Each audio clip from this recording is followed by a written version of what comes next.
And good evening. Tonight is a very important budget workshop after several mini budget workshops and full budget workshops. Tonight is a full budget workshop. I'm going to mute my computer. I think that's where the feedback was coming from, and that sounds much better. So tonight, we have several items that we need council to give direction on so that we can finalize the general fund budget as well as all other funds and present to you on August 13th the city manager's proposed budget that incorporates your direction and your priorities. Let me pull up the PowerPoint presentation.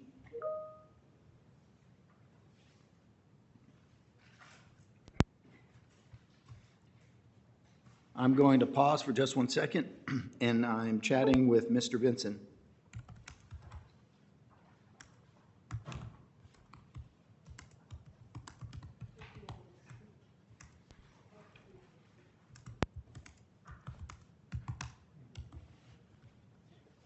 Ask him to speak, to test his mic.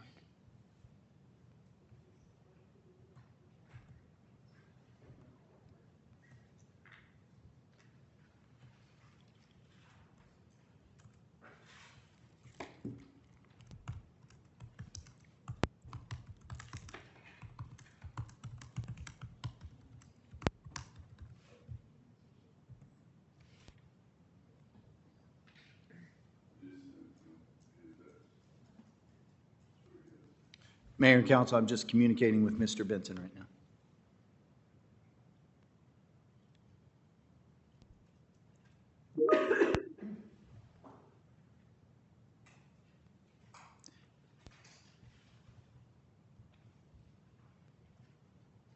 Mr. Benson, can you hear me now?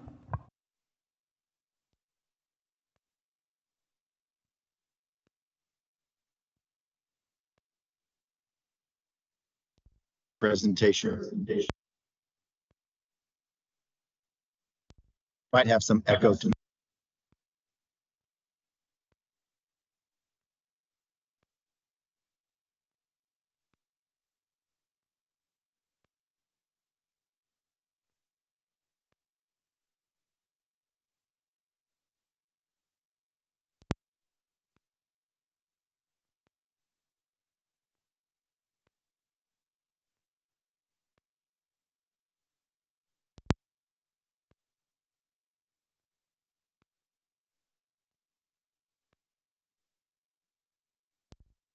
I will go to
These are 5 that I identified that are important for us to get direction. Okay. the first is As far as how to handle this, do you want to give each person a chance to speak if they wish to, or, and then go around the table on these? At the end of the presentation, sir. Okay, thank you.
tax rate is.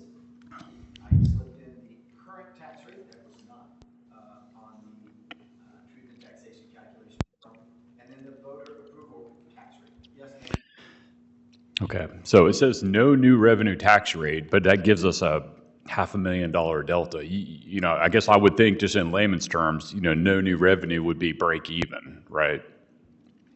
So the impact to the revenue was, that is comparing it to what we were representing to city council July 16th, based upon preliminary numbers, without having the certified tax roll, without having the T calculation.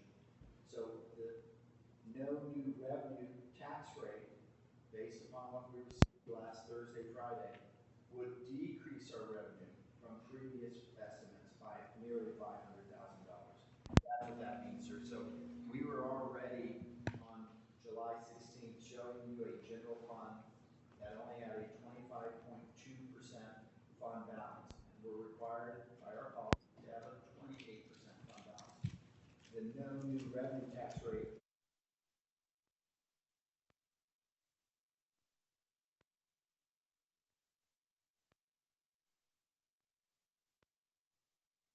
Yeah, the no new Thank you. revenue tax rate just means that we're not going to get any more taxes than what we had last year. I understand that, but I thought we'd at least break even, you know, or at least come to a figure where we would break no. even. I guess that's It's- not possible, huh? It's actually based on the same properties in both years. So you do get credit or additional revenue from new properties under the no new revenue tax rate. But all things being equal, a resident whose property value hasn't changed would not see an increase. Or one of those that is getting out of the military and they end up with 100% disabled and they file for it and then they don't have to pay taxes, so. I think this year is about 2.5 million is what I noticed. In past years, I've seen as high as 2.7, 2.9 million. This year, it's about 2.5.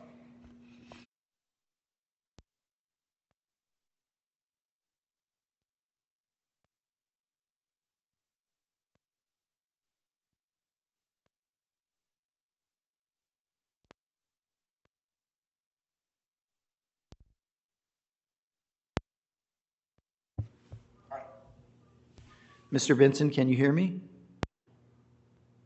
No, Mr. Benson cannot hear me, so I'm going to go back to the way I was doing it.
And George, that was maybe 40,000 in revenue per year, you think, or maybe higher?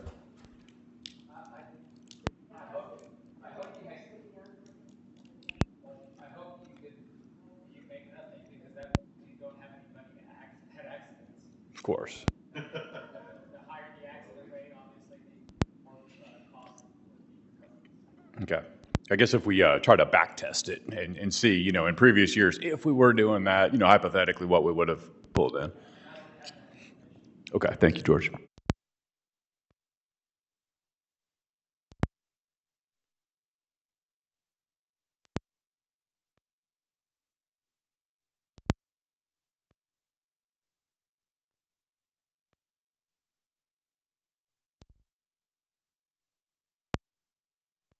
Well, that would be depending on if the insurance company is willing to pay it, right? There are a number of services that we would be looking into. One of them has provisions of this type in 36 states, including Texas currently, and is recovering insurance costs for the negligence of the drivers that Okay. resulted in accidents.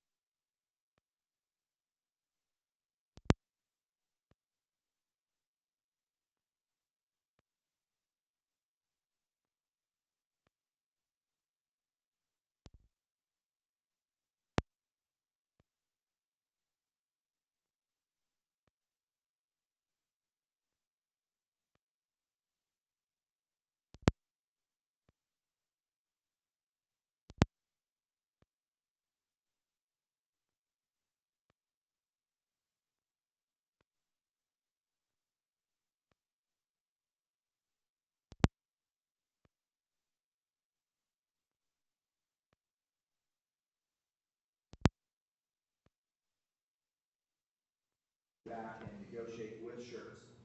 Upon review of the information, the number of calls, the distribution of those calls through the dispatch across shirts, fire, and police, across Cibolo, fire, and police, we believe that they were over allocating costs to the city. And so through that math, Chief Andres did go back and meet with them last Friday, and he contacted both Anna Miranda and myself Friday afternoon. We were able to put in the new number that he just received. And what is that number again? 500 and, It was 563 2 weeks ago. It is now 493,000. That's an increase over this year's ILA cost of 160,000. Again, we've been enjoying 160,000 for 8 fiscal years, and this year they finally are looking at that ILA. but it's gonna be 480? 493? Instead of the 520 approximate that you had? Look at the same one. Mr. Vincent, are you able to hear the council members talking right now?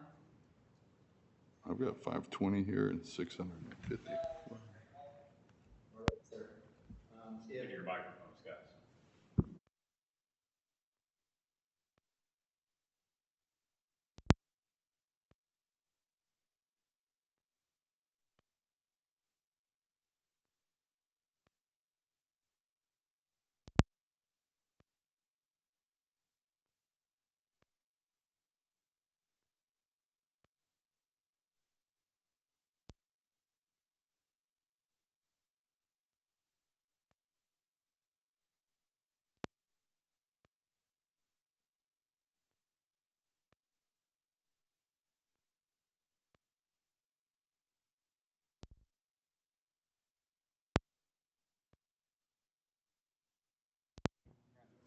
Mr. Benson, can you hear me?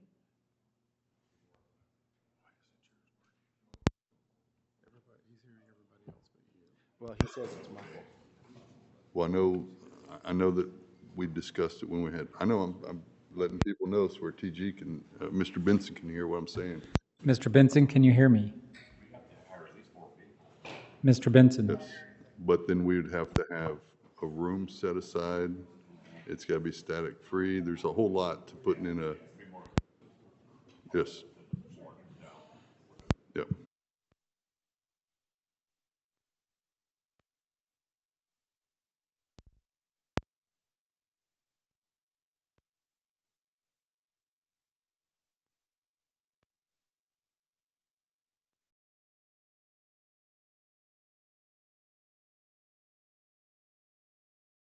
Mr. Benson, can you hear me now? Thumbs up? Okay, Yes, I got you. thank you, sir. And we are recording through Teams, the budget workshop.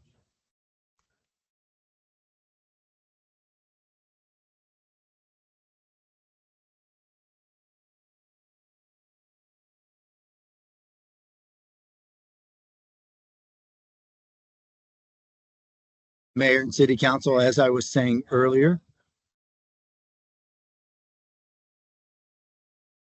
I've reviewed the overview questions.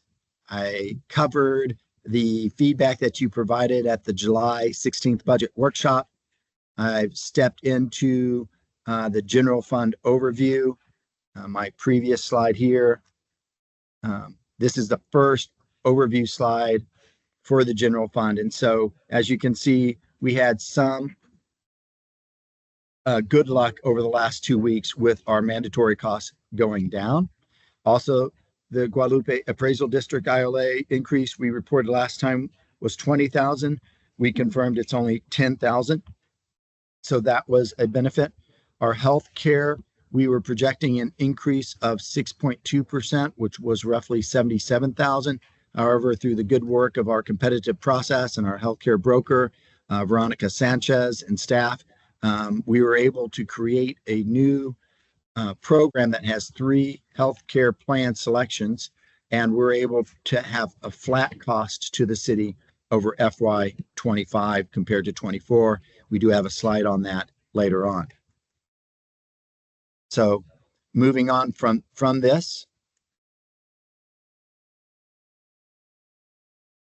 Ms. Sanchez, do you want to speak to this? No, not at this time. I can answer questions if needed. Oh, I'm sorry. This is the slide on the healthcare cost. So the bid projections, like Mr. Reed said, were at 6.2% increase based on the comparable plan structure. We were able to create a mid-level plan, which will allow a less expensive option for the employee and a reduction in cost to the city. There are differences between the new gold plan and a platinum plan.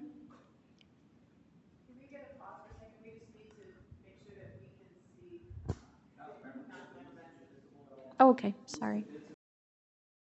Can we get a pause for a second? We just need to make sure that we can see. Councilmember Benson needs to be visible at all times. Mr. Benson, I see you on my computer. I don't understand why on that I screen. see me too. I Yeah. see me too. I see you. I'm hearing Ms. Sanchez. There I you don't know are. why. Okay. That's okay that Wayne's gone. It's mandatory.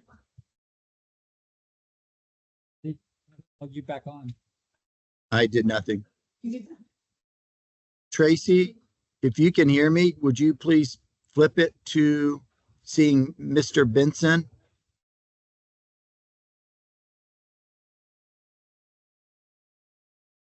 I went ahead and turned my camera off if that's. What I presented.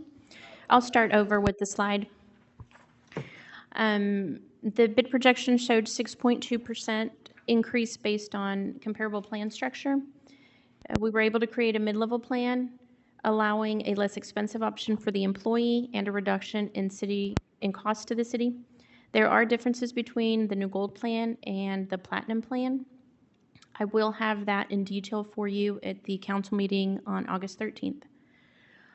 Based on the projected plan movement from the richest plan to the mid-level option, the city would not see an increase in cost from fiscal year 24. Employees that move from the richest plan to the mid-level plan would see an average savings of about $2,000 in premiums per year. Employees currently on the silver plan would not see a change in premiums. Employees would only see an increase in premium if they selected a richer plan. So what's the drawback, or do they have to hire copays or something like that, or?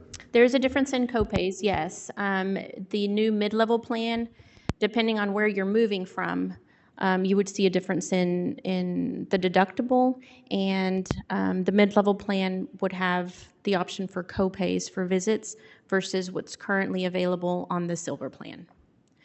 And like I said, I'll present that in detail on the 13th. Therefore, the city will not see an increase in its share of healthcare costs for fiscal year '25.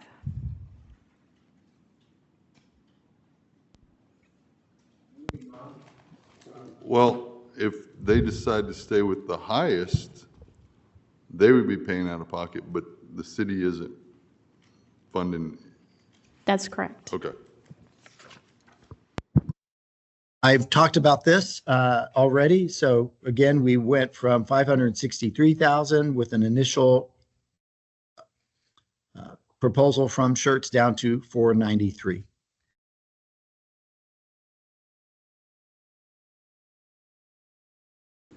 Okay, so hopefully I'm not too loud. So when you look at,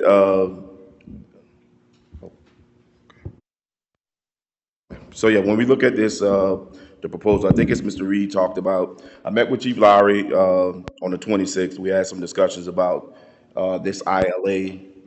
And really, one of the things that we noticed in this, and I got to give kudos to Ana Miranda as well as Mr. Reed, was that when you looked at the shared costs, when we first saw this, they had excluded EMS, right? And it was to our benefit, but it actually, when you excluded, we had a higher percentage when those calls were not based in there. Because when you look at the total number of calls, then our sharing percentage went up. So Chief Lowry and I talked about that by adding the dispatch calls for service back in, that their total number of calls for service increased to 50,036, which was a 65% of the total calls for service in FY23 at 76,480. Our call volume went down to 35%. So after looking at that, obviously, with our percentage going down and looking at the dispatch calculation for the 35% time, their overall cost for running that dispatch center at about 1.4 million, it brought our numbers down to 473. And our 4 quarterly payments, I think that we saw at about 123,000. So it gave us a total amount of 333,000. Our increase for this fiscal year is going to be about 333,000, where it was 400 before. So I think we have a better calculation looking at this. Obviously, Chief Lowry and I talked a little bit more about their EMS calls for service, and I appreciate the fact that the city of Schertz is taking the EMS calls for service, and they're not charging the city of Cibolo for any EMS calls for service, but those calculations is what's actually led to us getting a reduction in the overall cost. Any questions? Well, yeah, is it because we've got a contract with Safes? Well, we have a contract with them, but the way Chief Lowry looked at this was that it was giving us a break. One of the things we talked about when they looked at their EMS calls for service, I asked the question was that were they charging themselves? Obviously, they're not charging themselves for dispatch services EMS services, because it's their employees. But we still discussed this. I asked him to hold true to what he originally agreed to, was that they would keep the dispatch calls for service and Cibolo would not be charged for them. Of course, we are paying for the EMS through our annual contract. And when Chief Andre speaks about this, I figure nothing's for free. So we're paying for the service, however you want to say it, through our annual contract. And is that now 662,000? Yes, for EMS. Yeah, I think you're about right. All right. Let's move on from this. Previously, we had talked about the city attorney's office and legal services for FY25. This slide shows you what the initial professional services agreement includes, which was executed in January of this year. Previously, the city attorney had made an offer to increase those hours to 4,100 and a corresponding increase in cost, knowing that the city was trying to reduce expenses in FY25. Mr. Hyde and I went back to the agreement, and that agreement, as shown on this screen, on this slide, section 2.02 identifies how an annual increase would occur, and it's to be consistent with the increases to the other appointed positions. So that would be myself and the city secretary. And so we are increasing the city attorney's office budget in FY25, and this would be really for the calendar year of 2025. It's by 7%. That calculation will be $457,425 plus a 3% admin fee. The calculations and math are shown on the screen. So the last quarter of calendar year 2024, which is the first quarter of 2025, will be the same rate as the first 3 quarters of this year. Starting in January, then we will be paying at the new rate, which is calculated here, for quarters 1, 2, 3, 4 of the calendar year 2025. And again, this is how it will roll each budget cycle. Does council have any questions concerning the city attorney's office? Yeah. I have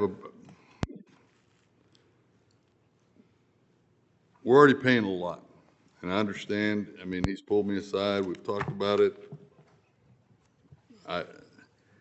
For y'all to look at, you know, the city manager, city secretary, and what they've gotten, and tried to emulate that, that's not the way to go about that. It's just not the way to go about that.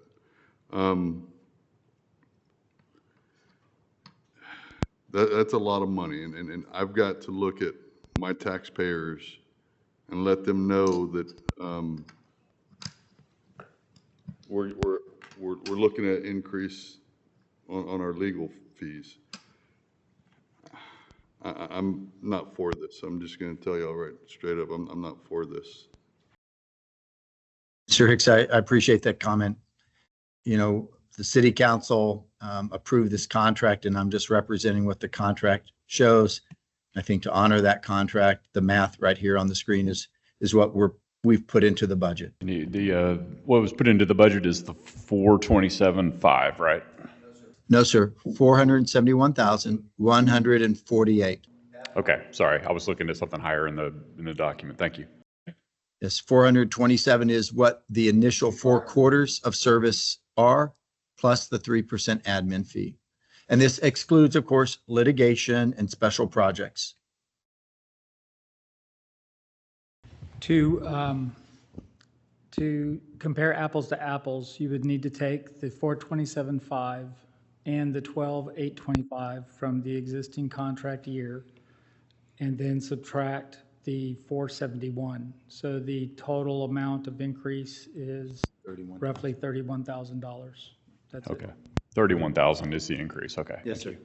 So I understand that this section is from the contract, but nowhere in there that. So I have a quick question regarding this. An equal increase to the city attorney's office, city manager, and city secretary.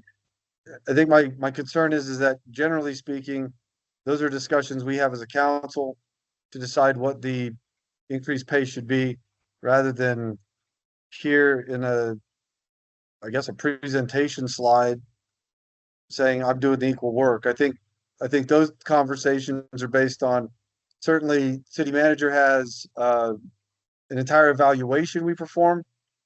The city secretary, much the same. And I guess maybe you could budget this in, but I think there has to be a bit different discussion in my mind to have these discussions in executive session and decide what the value of the city attorney's office has been and evaluate that, rather than just saying we're going to provide the same increase. You know, some years it might be worth that, and some years it might not. And I think, you know, we need to have a talk about what that is, rather than just saying we're going to provide an equal increase to other employees we have. I'm with Mr. Benson on this because this is, y'all are automatically taking the contract and automatically giving it to, we go through, and for the city manager and city secretary, y'all both know that we meet in executive session, we discuss it, and we come out and we make a decision. Here it is, y'all are just gonna push it through on a budget, and I'm not down for that. I'm with Mr. Benson on this. If he wants more, then we're gonna have to put it on the agenda and have an eval of our attorney's office and go that route. But to just automatically, well, we're just gonna bump it up because y'all got those because of y'all's merits, what this council decided what she was worth and what you were worth, right? Yes, sir. You can't just say, okay, then the city attorneys, we're just gonna do the same thing. It's not the same. Does that make sense? So- I'm just saying. Okay, Councilwoman Cunningham, go ahead. Yeah, so I understand that the contract says that there's an annual scope and fee review. Absolutely, we should be discussing it. You discuss it every year. But just having that clause in a contract does not mean we have to increase the fee. It can be increased or decreased, and the scope can be increased or decreased. It's an annual review. I agree, I think that this may need to be an executive session thing, and I also agree with the comments that I don't understand the 7%. This is not a dig at the attorneys at all. Y'all are advocating for yourself in your contract. Absolutely do that. 7% is a strong ask. But we've been through 2 slides and we already have $333,000 that we're gonna have to find. That's not including possible staff raises. And I can promise you, we can't afford a 7% staff raise. So to give 7% for this based off of, well, that's what the city manager got and that's what so-and-so might get, and it just feels wrong. Not that legal services aren't important, but every staff member in the city is important. And I just can't justify that. So I don't know. I can't vote for a 7% increase today. It would have to be a discussion later. Council, if I may, I want you to read the entire part of 2.02. What I think Mr. Reed is telling you is that he has budgeted the budget. That's an appropriation. It's not an authorization. To allocate to meet the condition of this provision. But if you read the last 2 sentences that I'll read, it says the parties by agreement may modify the fee structure at any time. The initial agreed flat fee is provided in Exhibit A. So at any time that you want to modify our fee structure, we can do that. So right now, it's just booking money to meet the contractual obligation that you have.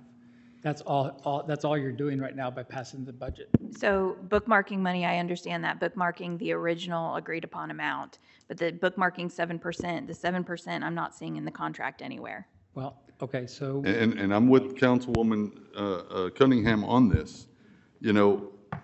It's nowhere does that state that automatically give you a 7%. And I understand what you're saying, but I'd rather come back in the middle of the year and ask for a budget amendment than to go ahead and approve this, because I know how this works. I've been doing this a while. My dad did it a while. I've seen it. You budget for it and then it automatically goes through. And I'm not down for that. I'm just telling you. We've also only had this contract 6 months. I know, exactly. So having a 7% increase after 6 months is Insane. Okay, kind of crazy. I recognize T.G. Benson. Go ahead. Yeah, one other thing I want to point out too, that I think that we need to discuss in this is that I understand there was a lot of legal work to be done, early proponent of it.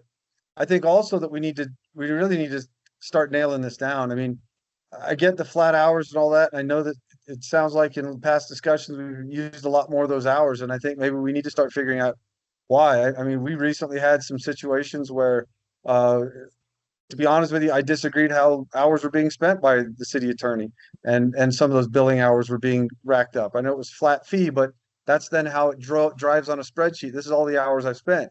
And I think that's concerning.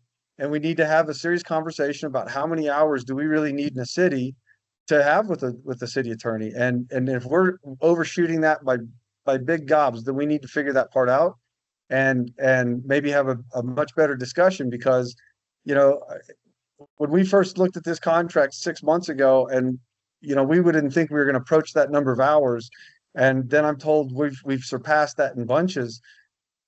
I like the idea of it, having a city attorney, but that has to be in our budget and it currently maybe isn't. This might be something just too rich for us. Mayor and council, what we can do at your direction at the end of this presentation is we can modify what we're putting in the budget. You do have another quarter under this current agreement because through calendar year 2024, we have scheduled payments and we can schedule an evaluation of the city attorney's office on a future council agenda. And we can work with Mr. Hyde here on what agenda do we do that on. And you can make and have a discussion with him in executive session and then come out and give direction on how to incorporate an increase, if that is your decision, into the FY25 budget. And we would come back to you if that is after the adoption of the FY25 budget, which is the first meeting in September, and we could amend the budget at that time. Again,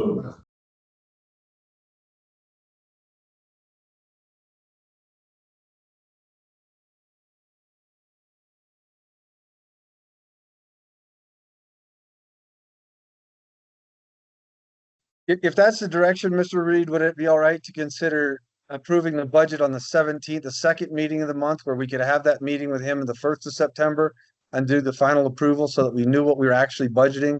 So we're not amending a budget we've just signed?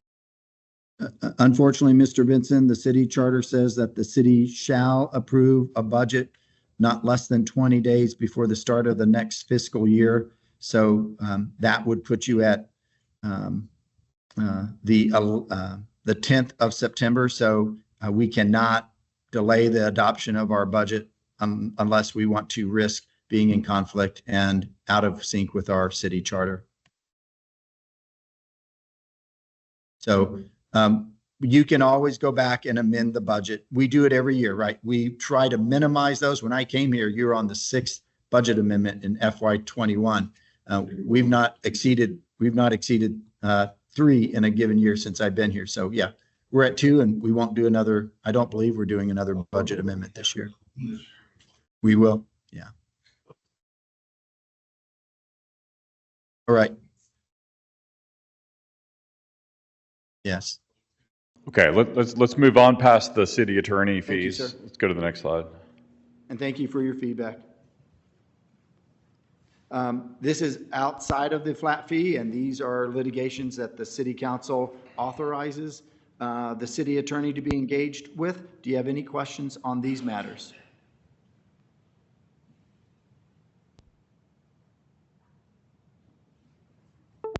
And like any litigation, right, these are estimates. If I'll pick on Meritage Homes and the city of Cibolo, if that goes nowhere, as far as costs go, then we're not spending $75,000 on that one. It could be though that the TCOL administrative dispute lingers on and you may authorize more funds there, but we've capped litigation at this point at $210,000. We track those expenses. We would come back to council because you get updates on all of these litigations from the city attorney in executive session. If you're seeing that a particular litigation is going further and taking longer and taking more hours from our city attorney's office, we would amend the budget for these as well. But that's with your full knowledge and tracking of these pieces of litigation. Thank you. Oh, go ahead, Katie. So where it says the base budget includes 210 for litigation, is that's these two, the 75 and the 204? That is in addition, so everything that's on the top, the first 2 bullet points, the second bullet point having 6 subpoints, if you add all that up, that exceeds 210,000. And I worked with Mr. Hyde to say, there's just no way I can put 280,000 in the FY25 general fund proposed budget. So we agreed. Again, some of these will go nowhere, some will go somewhere. We agreed that 210 is a good starting point, and that's Okay. what's in the base budget. I was adding up the 3 numbers together and was like, what? So, okay, that makes sense. Thank you for asking the question, Ms. Cunningham, to clarify.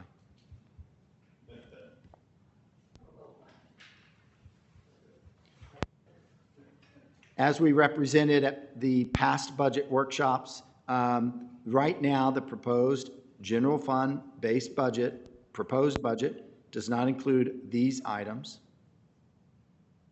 I've repeatedly asked for ACOG representatives for an update on the on-demand response transit service, since we heard it would increase rapidly. At this point, if by September you continue to exclude that from the city, I just want to be clear, I'll send a nice letter to ACOG thanking them for the years of providing us the on-demand response transit service for the Brooks and for the El Sereno? El Sereno senior apartments, but that we will not be continuing that agreement past the fiscal year. And what was the cost per year for that? 1,000. 8,000? And what changed is New Braunfels pulled out of ACOG and formed its own metropolitan planning organization. As you can imagine, New Braunfels, being a much larger city, was paying a much larger share for on-demand response transit service within ACOG. When they pulled out, ACOG said all the other cities, including cities like Schertz, will have to start paying more. What is Schertz doing? I will have to ask Mr. Williams. I do not know, sir. So it went from 8,000 to 24, or do we know? Sir, when the Sean Scott. director over, yes, sir. Sean Please. Scott. Yes, when he appeared last time, which was the fall of '23, he spoke to council about the agreement for this fiscal year and then said, however, I do want council to know that with New Braunfels pulling out, it is likely that you'll see a rate north of 200,000. 200,000, okay. That was verbal, but that's the only number I've ever received from him. And I again, thought it was going north of 50,000, but I don't recall the 200, but no, it was going up quite a bit. yes, sir. Thank you. Right. And it only serves those two facilities. Brooks has a shuttle. They do drive that shuttle to some of the same locations that the ACOG on-demand response transit service provides. El Sereno is not an assisted needs facility. It's independent living, and occupants do have vehicles. I'm not saying all of them do. I'm not saying all of the occupants drive. So right now, I want to be clear, if the budget proceeds with this not in the FY25 general fund, I will send that letter to ACOG. And I know that a lot of clinics have, like, for instance, WellMed, they have what's called Comfort Care. And what it is, it's a bus that will pick you up and take you to the doctor and take you home. It's free for all their patients. So a lot of times providers will offer that as well. We can absolutely share that information with El Sereno occupants.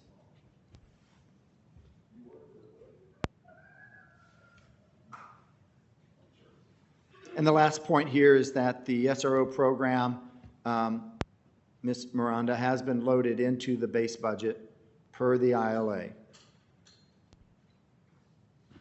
It has been loaded into the system, but not included in the numbers tonight. It was not loaded as of last week. Right, but what we are assuming is that the revenue in is net zero to the cost by the city. And this is the first year for this ILA.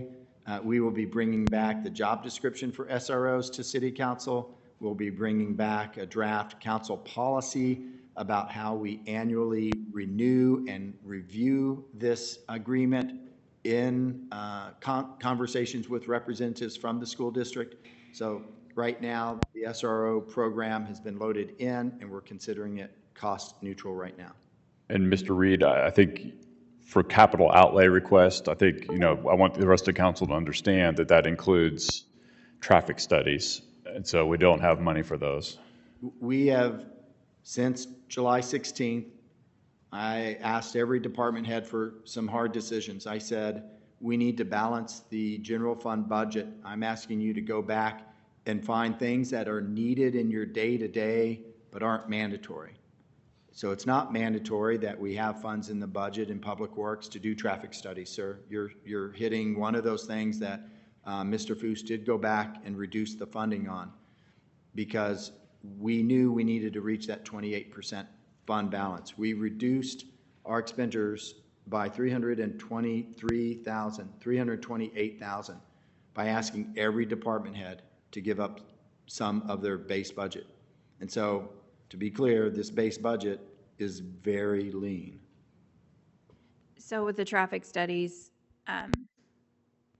we just did the NTM. I don't want to be too technical, but I heard a couple things on that SRO discussion that I just want to make sure I'm crystal clear on. Yes, sir. You said for right now, it's budget neutral. It has to maintain budget neutrality. That is the whole point of that. It was 0, 0, 0 cost. So I don't know what right now means, and that has to be right now and forever. Sir, I'm on the same page as you. I'm trying to represent that this is a new ILA. We'll be tracking our expenses. We're coming back and showing our responsiveness to council to see an SRO job description. That includes that they will be taking comp time, not accumulating overtime pay. We'll be coming back to you so that in the annual review process, obviously it'll include what are our expenses and what are the revenues in.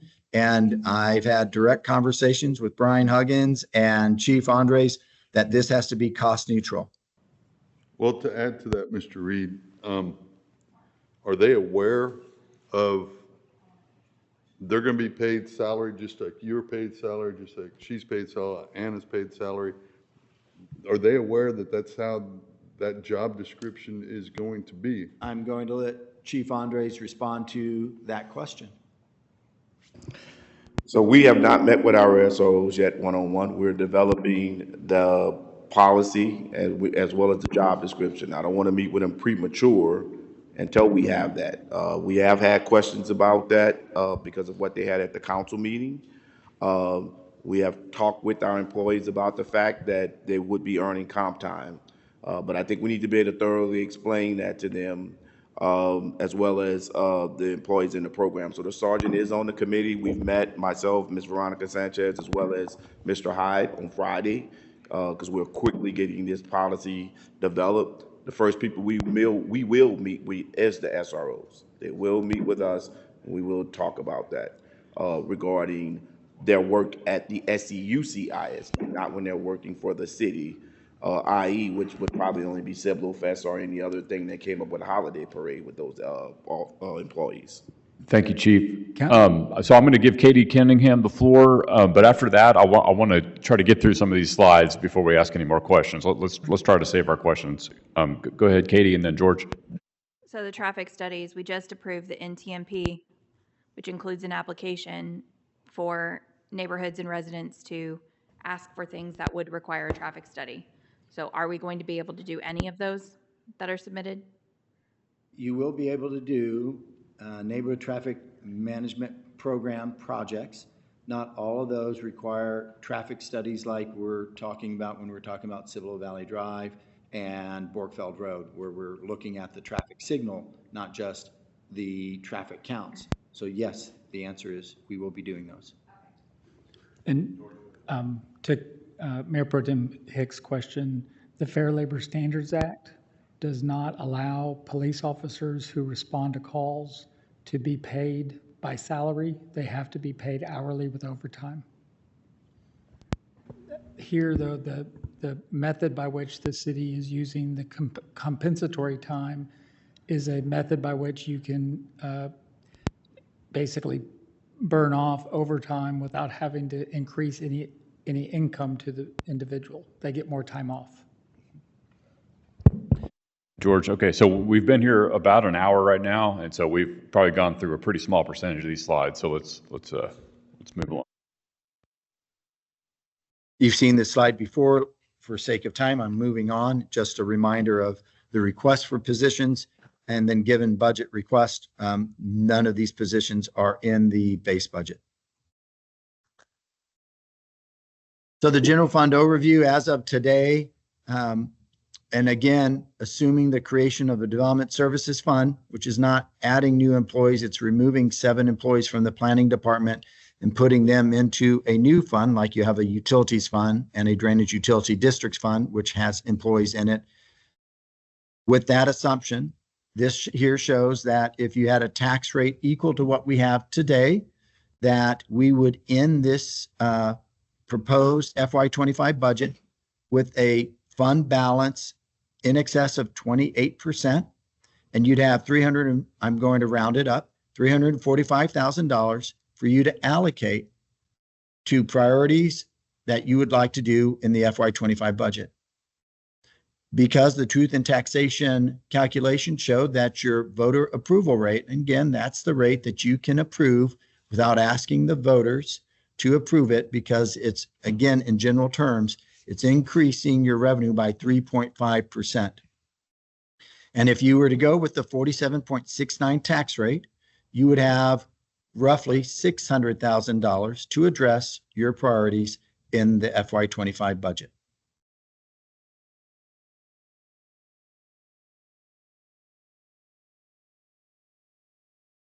Now, the revenue side shows how that would work. Again, omitting planning and permitting because they would be in a development services fund. General fund, salary, services, general supplies, and so forth are shown on this slide.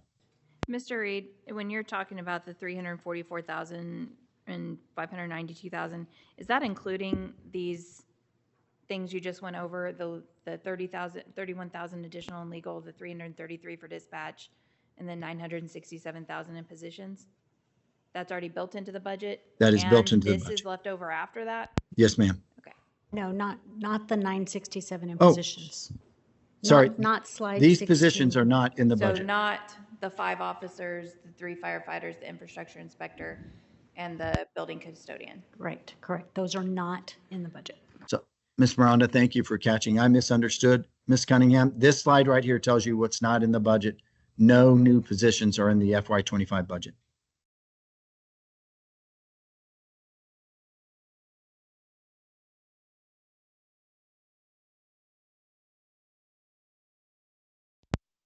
A position of an inspector and a utilities clerk, correct? The utility fund, yes, sir. That's what we discussed at the July 16th budget workshop. Well, I think we need to cut that utilities clerk. I understand we need the inspector, but we need to be lean. Understood, and happy to have that conversation if we're done with the general, well, we won't be discussing the utilities fund tonight. Any other questions? All right. Explain the development services fund. I received questions about this idea of a development services fund. I sent an email explaining the fund in more detail and answered the questions that were posed.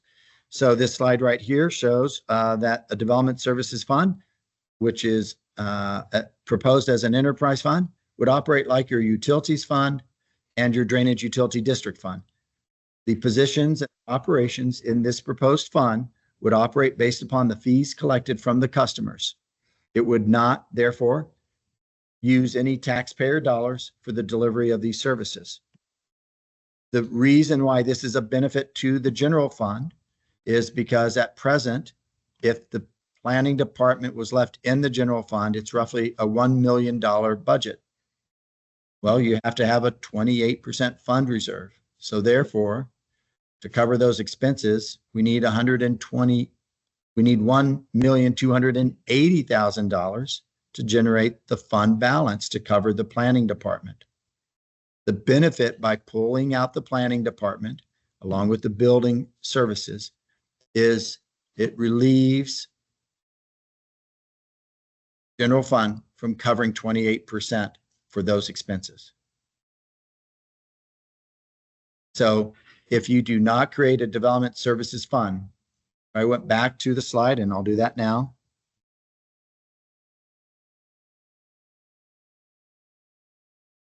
If you were to consider the tax rate and keep planning in the general fund, lower 345,000 by 280, roughly 280,000. And that's what we are at. We're still above 28%, but instead of 345,000, you'll have roughly 65,000.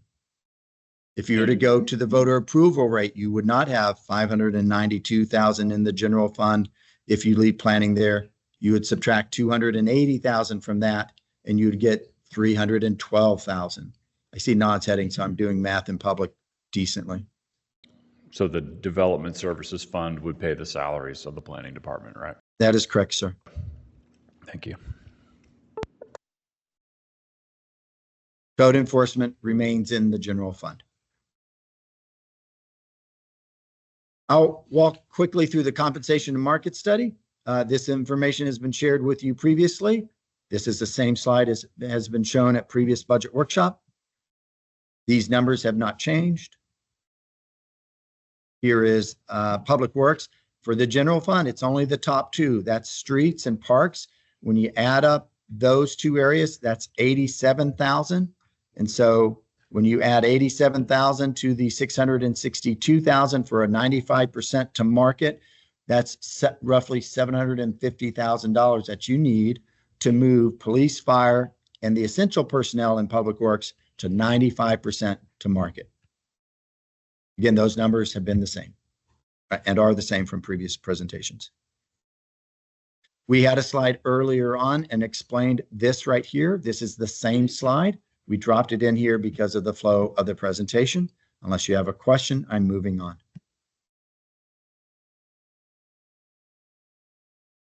Earlier this afternoon, I sent to council an email that contains an Excel spreadsheet and PDFs of the merit pay pool and employee salaries by position. That was a request also that I wanted to respond to. And so this is an updated slide that shows that if council was to look at no market move and you wanted to provide a merit pay pool. So this is all employees in the general fund. And these are detailed costs. When I say approximate, I don't mean a swag. These are based upon the Excel spreadsheet that I sent to you, and you can see every position and every salary with benefits and how that totals up to these amounts. What this doesn't consider is somebody quits and we have a vacancy, right? But this is the pool amount that we would need in the general fund. So you can see a 2% has a $245,000 cost. A 3% has a $368,000 cost. And if you went with a 4%, $490,000. Mr. Reed, so getting the employees at 95% to market would represent what percentage of a raise for these employees? So would it be like closer to 7%? It varies, sir. So it depends on the position and where that person is in the pay grade. And so some employees will receive a bigger bump to market than other employees. There are some employees who might have more tenure and years of service with the city of Cibolo, and they've been in the same position for many, many years. They're at market. That will be a scenario. And so not every person would get a 7%, 8% bump. Some may only get a 3% bump. Some will not receive any. For those, they would get a merit increase. So it's very nuanced on how that move to market goes. Thank you.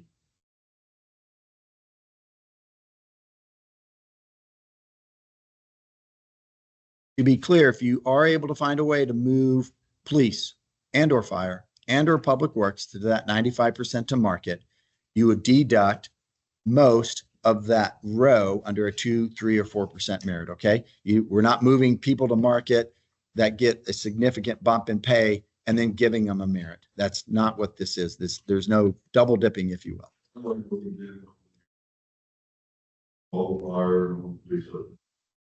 Yes, sir. It's identical to that process. Let's talk about the 5-year capital improvement program. This slide has been in past presentations, no change. Can we go back to salaries real quick in the compensation pool? So I'm looking at this email we got today with salaries, and some of them are alarming on either end of the spectrum. And I've worked for a city for a very, very, very long time. In one department, we have the 3 top people making 170, 140, and 110.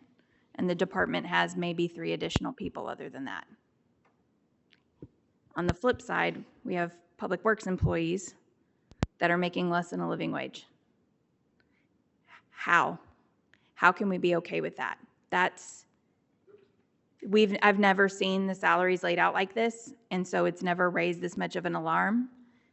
That is very concerning. So any increase in pay that we're talking about, I want to make it explicitly clear. We need to look at which positions get that increase, because giving a 4% increase to someone who's making $170K versus someone who's making nothing or very little, it's not okay. Like, I'm kind of shaking that this is very, I'm completely very with you, Ms. surprising. Cunningham, on this. Mayor and City Council, I'm going to approach my response to that this way.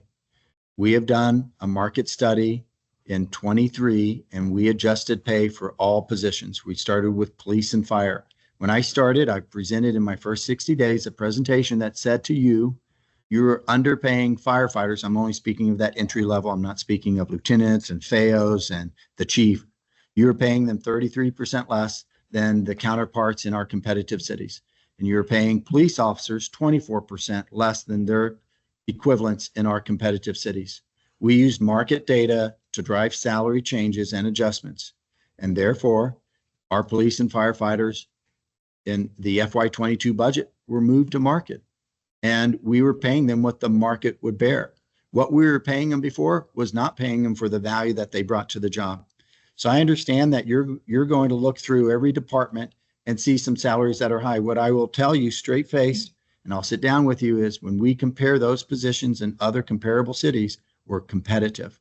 Here's a story that I'll share with you that I remember having with council. When I started, I could not find a qualified finance director candidate. And that, to bring in a finance director who was unqualified, but the only person I could bring in to relieve me of trying to cover some of those duties, because I'm not skilled to do all of Ana Miranda's duties.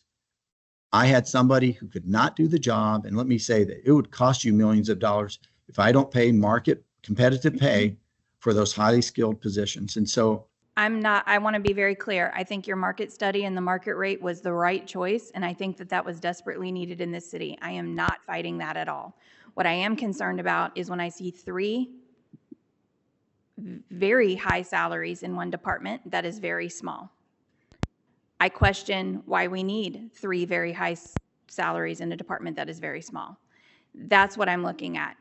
Like the fire department, looking at their salaries, I think we can all agree they probably need an increase. And the chief, the salary for that is in line with what it should be. We don't have 3 people making 170, 140, and 110 in the fire department, and they have significantly more staff than this other department does. That's concerning. And I apologize for not being better prepared with more notes on that, because I just received it on my drive here.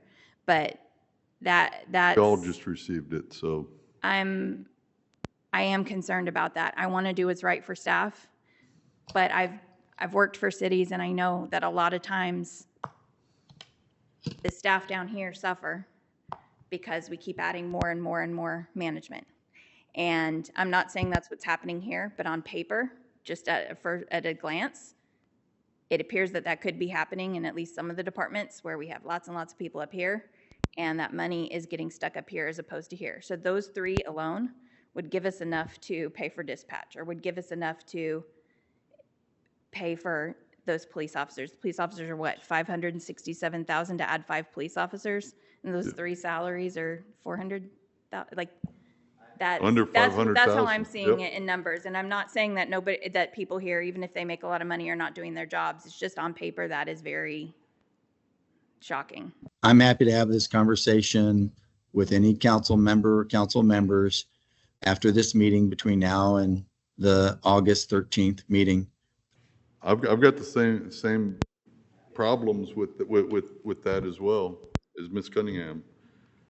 Well, I think I understand what you're saying, Mr. Reed, but I think that this is a larger conversation that needs to be had in the open, because, to me, we have done lots of things to help people in this, to help the employees in the city. Yes. Some of those seem to flow back to people who may have exempt status in the city, meaning they're salaried. There's expectations of hours plus and minus. I have been those jobs in the past in my life, and I know what that meant to me. It was sometimes 80-hour weeks. But it was also the benefit if I needed to go to a doctor appointment, I went to a doctor appointment. So I think when we're looking at merit pay raises on people that have exempt salaries, work from home, those kinds of things going on, some of those are a salary benefit in and of itself of 2% by not driving into work every day or 3 times a week or whatever the number is in the city. And I think that I don't know exactly what Ms. Cunningham's saying, but I think I understand her gist, and maybe we're not on the exact same page. But these, if we go with the merit pay raises, those need to be looked at the smaller pay scales, not the exempt employees, and not at people who have maybe larger salaries going on the road, because we're going to have to make some very crucial decisions with money that we don't have, and we need to make sure that it's paying out for the best each time along. And I've seen merit pay raise go really bad where it just always seems to float to the top, and that's not, we don't have the money for that. I'm on the same page as city council, right? We pay for performance. And again, I'm happy to have conversations with council members between now and August 13th. Norma, did you have a question? Yes, well, actually just a statement, because that's one of the reasons, Katie, I actually requested for the salaries, because I noticed we were trying to give these merit increases straight across the board. And I really wanted to see, is this going to be fair straight across the board? Because I think I was really shocked to see the hourly wage of our public works department. To see that, you know, grown men are out there working, hustling in the weather environments that they are, and the economy that we have today, that is not enough for a living wage. So I wanted to see if maybe we could possibly do this slightly different, maybe on a tier basis. Maybe for this budget year, I counted to see, apart from, let's say, give the market study to the increase to the public safety, so not counting those. So we have about 32 employees who make under $55,000 a year. Could we consider giving them a 4% increase? You know, to give them a living wage just as well. Looking at the next tier, maybe under 75,000, considering give them a 3% increase. And then as you go up to 100,000, possibly doing 2%. I would just say, because then our top directors, executives are there at market value, considering maybe just leave them there for this fiscal year. But just deciding to do something a little bit different than just straight across the board. Or even, I know a few meetings ago, there was a slide with different workers in public works, like different position titles and what the market rate would be for that. Maybe we can pick the lowest, however many positions, bring those up to market, and then still have some wiggle room for cost of living for everyone across the board, even the market rate. I don't know. But yeah, I'm not, that slide has stuck with me, how low we're paying people. The cost of living is expensive. And that's why our past presentations, we showed you those numbers.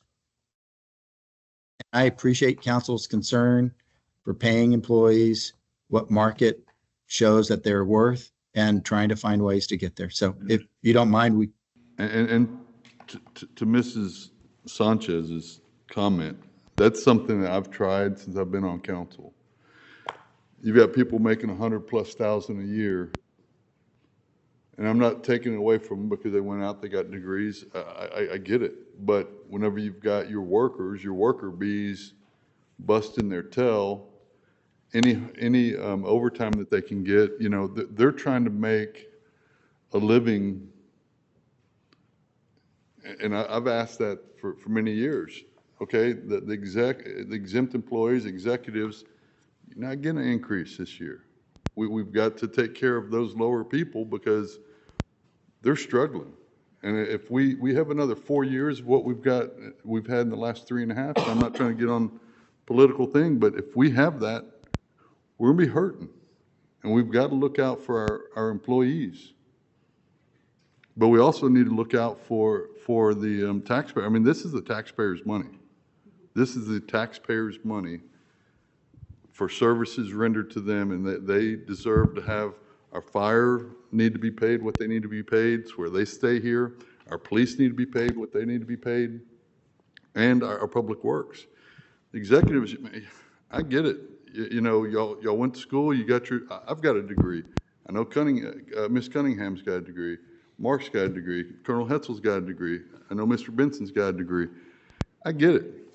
And yes, Miss, so I'm just saying, I get it. But we've got to take care of some of the lower hanging fruits where they don't leave. Council, again, I appreciate the sentiment that you're expressing. One of the leadership principles I repeat to our employees all the time is we have to show we care about one another. And in my role, I've told the employees I will advocate and inform council of where we are in compensation and advocate for solutions that can help raise the salaries of our employees. And so I appreciate the comments that you have. If you don't mind, I'll move on in the presentation. And again, you'll be giving some direction in this meeting tonight. 5-year capital improvement program. Again, this slide you have seen. You've seen this. You gave us direction, I believe it was back in early April, or it could have been late March, that you wanted to accelerate 4 roads and move them into FY25. We have done that. We have shown those projects to you multiple times. And then this is the street preservation program and projects that we are proposing for 25, 26, and beyond, both in-house and contracts. Again, those micro-surface contracts would look like Buffalo Crossing, Bentwood Ranch, Bentwood Pass projects that you saw this year. The in-house projects are, for example, on Green Valley Road in the Saratoga neighborhood area. We were able to do that in-house. Mr. Reed, I thought we just voted on Weidner Road being bumped up, didn't we? Which No. one? Weidner Road? The developers are working on it, but I didn't know that. I thought we had. We have discussed never discussed Weidner Road as. Let's, Not on our CIP. let's put it on the next CIP meeting we do, Mr. Reed, and we'll talk about it then. We're getting 1103 fixed, we're getting Town Creek fixed, and Weidner connects them. I agree. And is. Yeah. I understand. No, we Ms. Cunningham. hear you loud I and clear, understand. Katie. It's a 1.5 lane road. Yep.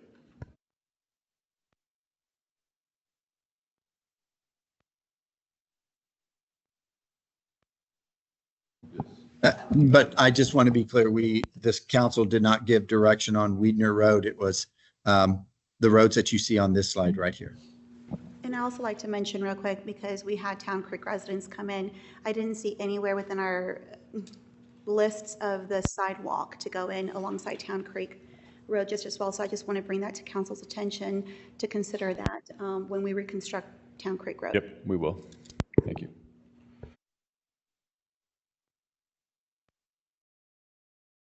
So this is the proposed FY25 through FY29 5-year CIP plan.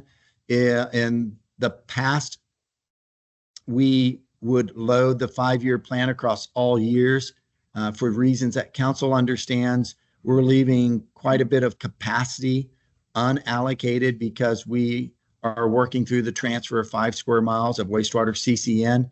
Upon that transfer and the design of the wastewater transport infrastructure, we'll be coming back to council in early calendar year 2025 to share with you what the engineer's estimated cost is for those projects. And we expect at that time that you will start using some of that capacity, not all of the capacity, to kickstart some of the infrastructure projects in that area. So this year, council focused on FY25 projects. The projects are listed on this screen. And it is under the capacity for FY25 because our certified tax roll came in higher than we previously provided our financial advisor. We will go back to Specialized Public Finance and ask them to recalibrate our 5-year debt model, and likely it'll increase the entire 5-year debt model, but it'll definitely increase the capacity in FY25. So adding that sidewalk, for example, on Town Creek, my recollection of the engineer's estimated cost was $500,000, less than $500,000. And so I'm confident that we could add a sidewalk if that's council's desire. and still be in the FY25 capacity for projects in FY25. Again, you have some other projects in the out years, but we're leaving capacity for you to assign new projects in the near future.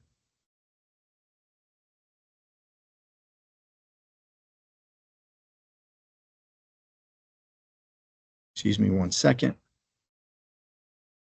This slide, though, does show that you may decide not to ask voters to approve bonds for us to build a public safety facility, for us to build an animal shelter facility, and instead include that in the 5-year debt model. This merely puts them on years here. You may say, hey, I'm actually in support of funding those 2 facilities in our 5-year CIP plan, but I'd like to move the animal shelter up earlier and push the public safety facility back a year. I'm just showing you that you can afford to finance those 2 facilities in your 5-year CIP. That's all this is intended to do. So, Mr. Reed, on the tax, if it's, I think it was about 3 cents and 1.5 cents, right? So is that a one-time cost, or how many years will that be the case? That would be the case for the years of that debt. Would we do 20 or 25 years, Anna? We would do 20 years, sir. So the proposition to the voters is, would you agree to increase your tax rate by 4.5 cents? 20 years? Yes, sir, for 20 So years. basically 4.5 cents. Yes, sir. Okay. And we've explained that from the very early presentations, stating that that's what we'd be asking voters to do. Thank you. But again, because of our increased property values, our debt model went up from 38,000 to 47 million, 38 million, not 38,000, sorry, to 47 million. We will be asking specialized public finance to update that. That number will go up slightly.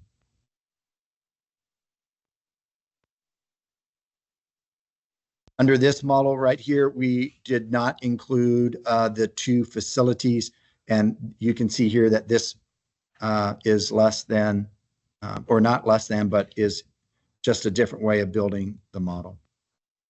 In this project, we did not include the 2 facilities because if council says we want to go to the voters in November and ask them to approve those 2 facilities, this model shows that we're going to up the street and mill and overlay projects and the street reconstruction projects. Those are listed at the top versus on the previous slide, the top 2 rows were the 2 facilities. These are just 2 ways that you can slice and dice your 5-year CIP.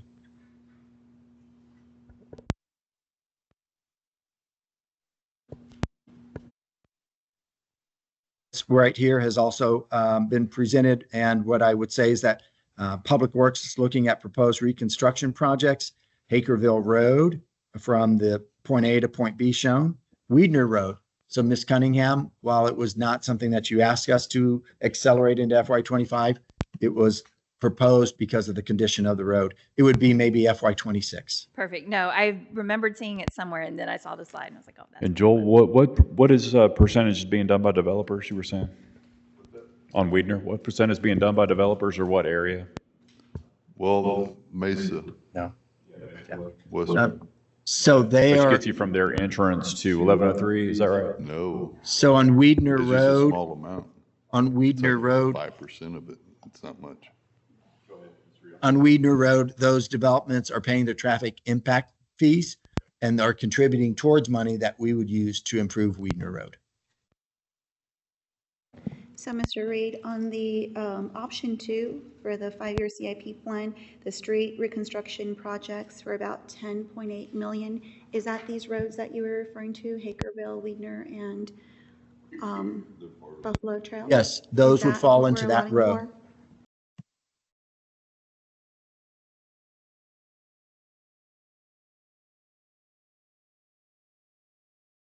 And I don't have the cost for these 3 roads. These were ones that Mr. Foose, Julio Gomez, and others were looking at payment condition index, the importance of the roads, the amount of travel on the roads, and these were rising to the top. Mr. Reed, can you go back a slide? I don't see a, on that one for sure. I don't see anything about wastewater from the new CCN and water. Where would that fit? Yes, sir. So the wastewater projects would be added to your 5-year CIP once we get the engineer estimates and council elects to fund 1 or 2 of those projects. So the bottom right of this chart shows that all of these projects, if fully loaded as shown, would be 39 million, yet your debt capacity is 47 million. And so there's I understand, but those projects should we go to, especially the Cibolo Creek one is not going to be cheap. I wonder correct. if we're getting aggressive with street mill and overlay projects and reconstruction projects when we, I mean, there's a lot of millions of dollars wrapped up in some of those over those Yes. 3 years. And since we don't have any idea what they're gonna cost, and we're gonna have to go under a creek and on and on and on, I just wonder if this is a little bit aggressive. One could say it is aggressive if the wastewater projects cost more than 10 million in the first year, but also understand this. So your 40, let's not even think about specialized public finance recalculating our debt model and the capacity. Let's just say we're at 47 million for FY25 through FY29. Here's how the CIP model starts over every year. 10 million, let's call it 11 million in FY25. If council's fully committed to that and you approve those projects in your budget, we go on. Those are the only bond-funded projects that you're doing, debt-funded projects that you're doing in FY25. We come back to you in FY26, which none of the wastewater projects will start in FY25. Construction would definitely be in FY26. You remove the 11 million. So take 11 million off of 39 million. You're at 28 million. We start the FY26 budget with an increased debt capacity. It'll be well in excess of 47 million. Again, we went from 38 million to 47 million. So let's be conservative. Let's say it goes only to 55 million for the FY26 budget cycle. You would only have 28 million in your CIP. Mr. Benson, am I helping you understand how year to year? But the interest payments on that are not going to be smaller because even though you have more capacity, you're still paying interest on the money from FY25. Yes, So sir. at some point, the interest payments are going to catch up with you if we are that far ahead. That's all I'm saying. And that's assuming that you're going to have growth. And we've seen this year where we didn't even meet our projections on sales tax and other things. Right. So I mean, it just, you can get way ahead of this. And there's certain projects in my mind that have to be done. I'm not saying that street mill and overlay projects don't need to be done, but $10 million over 3 years is, Cibolo Valley Drive being rebuilt from the ground up over 3 years. I mean, I'm sure we have some roads that could use some help, but I don't know. It just seems like a lot of debt being mounted up. And the beauty of your 5-year CIP is you're really only committing the first year. The others are your projection. And so again, whatever direction council gives us for FY25, that's loaded. It is funded. Your years 2, 3, 4, 5 in your 5-year CIP are not funded, and you can always change them. And I understand that, Mr. Reed, but I kind of tend to agree with Mr. Benson. I mean, 47, then we're going to bump it up. Because I've seen that number bump up and keeps bumping up. Because it's going to, the minimum that they've told us is 9 million to go down and under and to connect over there to CCMA. That's a minimum of 9 million. Yes, sir. It's a lot of money, but we're going to need it. For Absolutely. the growth that we've got out there. Again, council, I wanted to provide you examples. You can say, thanks for those examples. Why don't you cut the street mill and overlay projects in half and the street reconstruction projects in half? You could say, let's just take the street reconstruction projects off. I just wanted to provide we you need a to fix as canvas. many roads as possible. Yes. Yeah, we're not taking anything off. Okay. So But one last question, Mr. Reed. When the wastewater projects begin, I can't remember what year we were thinking about starting that. it's my hope that Wastewater? council will commit to a project in FY26. Okay. And Mr. Benson brought up the most crucial one, getting across Cibolo Creek from the CCMA southern plant over to our CCN area. That's the most critical one. The other one that makes a lot of sense is going from the Venado lift station with a gravity line. That's all we're doing. And at some point, a lift station upgrade. But those are the two most likely first projects that you would look to And fund. how much more or less for fiscal year 26 on that? I can't give you an accurate figure because we have completed the request for qualifications. We're reviewing 5 engineering firms right now. And I'm looking at Mr. Foos, late August or first meeting in September, we'd bring an award of contract. Right.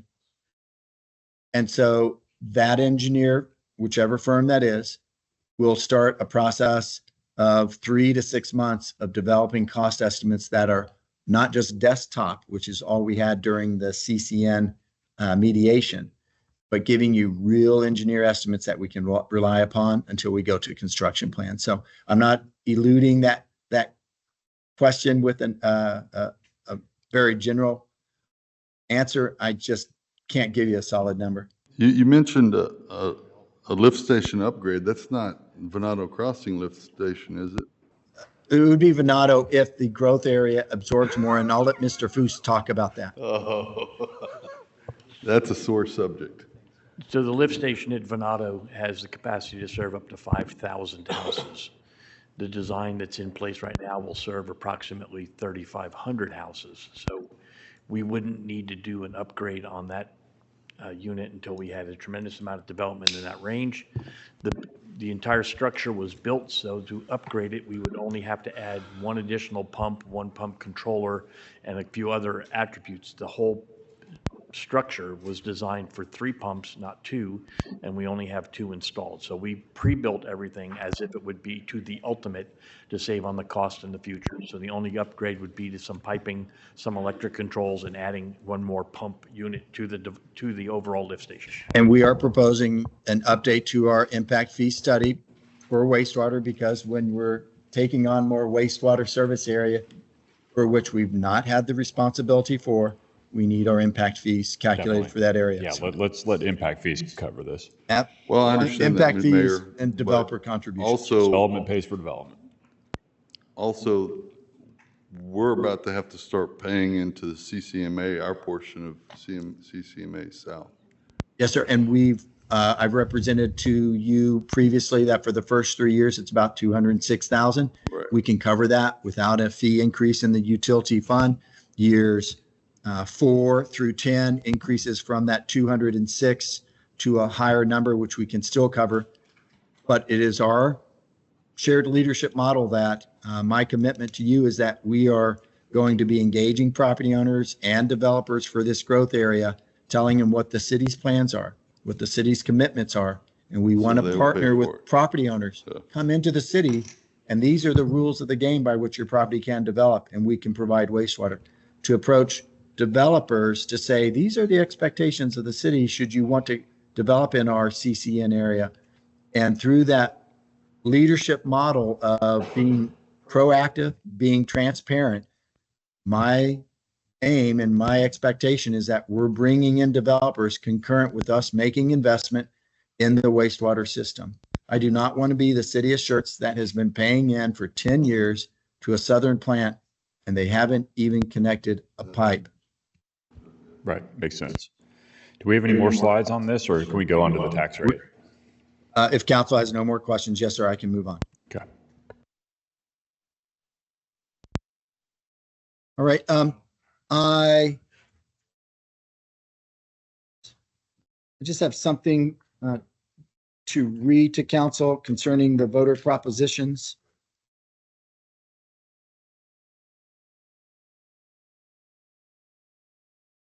Here we go. So, Mayor and Council, tonight I need to make clear the timeline for each of these voter propositions in the event City Council decides to move forward with one of these items. This slide 40 shows you the 2 options. So one is option 1, the number 2 there I'm referring to as option 2. Option 1 timeline. if City Council elects to move forward with option 1 for voter approval of bonds for facilities, the City Council will need to call a special election by ordinance or resolution at the August 13th City Council meeting. Simple enough. It's just one of your agenda items. But option 2 timeline, if City Council elects to move forward with option 2 for voter approval of a tax rate increase above the voter approval tax rate, which has been shown in this presentation, the City Council will need to hold a special meeting on Monday, August the 19th, in order to hold public hearings on, this is one public hearing, the FY23 proposed budget, which would include that amount of expenditures that you would be putting into the budget for public safety. That's police, fire, essential personnel, and public works for competitive salaries, and a public hearing on the tax rate. Following the budget workshop on July 30th, in order to hold this special meeting, we would need to have the city secretary send notice to the newspaper on or before Friday, August 2nd. That's this Friday, in order to hold those public hearings by having the notices published on Wednesday, August the 7th. So I just need to be clear, because we did not have a quorum on July 23rd and we did not get direction from you. If there's any inkling on option 2, we do have the need for that special meeting and the need for posting very quickly. Yeah, thank you. This is again, option number 2 and how that lays out. And can we make sure that that gets read and reread and read and reread, because we have a tendency of sending stuff, and I'm not blaming her office. I'm just saying that we've had other departments have sent stuff in, and then we paid for it and it was for nothing. Are you talking about having it clear on the ballot, Joel? No, I'm talking about having it clear in the newspaper. Oh, in the newspaper, as to okay. what it is. Yeah, I got you. All right. Again, something that you've seen, nothing changed. This is the same information we provided previously, and why I was proposing a special meeting on Monday, August 19th. It would be the last day for you to take action to order a special election for this coming November 24 election. Council feedback and direction. At this time, I'm looking for direction on the general fund. I believe the city secretary has handed out just copies of what I emailed you earlier today. This is a lot of information. And I showed you 2 options of tax rates up to the voter approval rate, and how you slice all of that and make sense of it. I wanted to give you a chart with options, and these are just a canvas for you to pick from, mayor and council. You can do something different than this. Okay. So you're looking for answers to these, I mean, number 2, 3, and then 4, yeah, okay.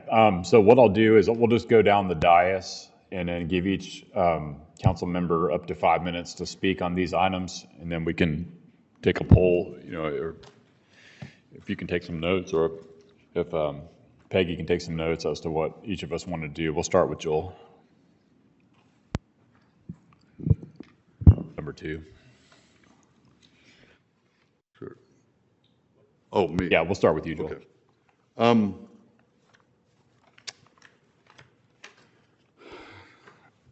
I'm not down for the development creation. I'm not down for that, just because what if development slows down so great that we've got a fund there, but we can't fund the people in that fund? We leave it in the general fund, we can still fund them, we still. That's just my, because if you look at, 15, I understand, Mayor, I just, that's my thought on it. Mayor Pro Tem. Hold on, real quick. George wanted to answer your question. I wanted to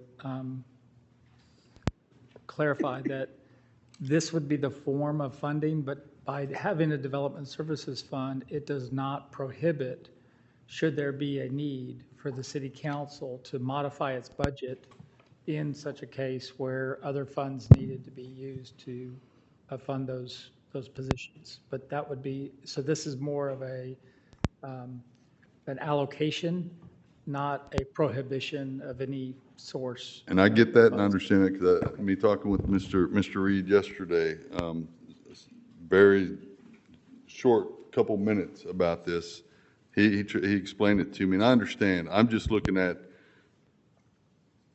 the possibility of something like that happening, because I'm telling you, things happen, and it's only thank for the man upstairs that those things happen.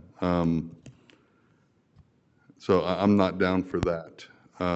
As far as the compensation, absolutely, we've got to have our fire and police and our public works at wages that they need to stay here. I was a big advocate for them the last go around, and you know,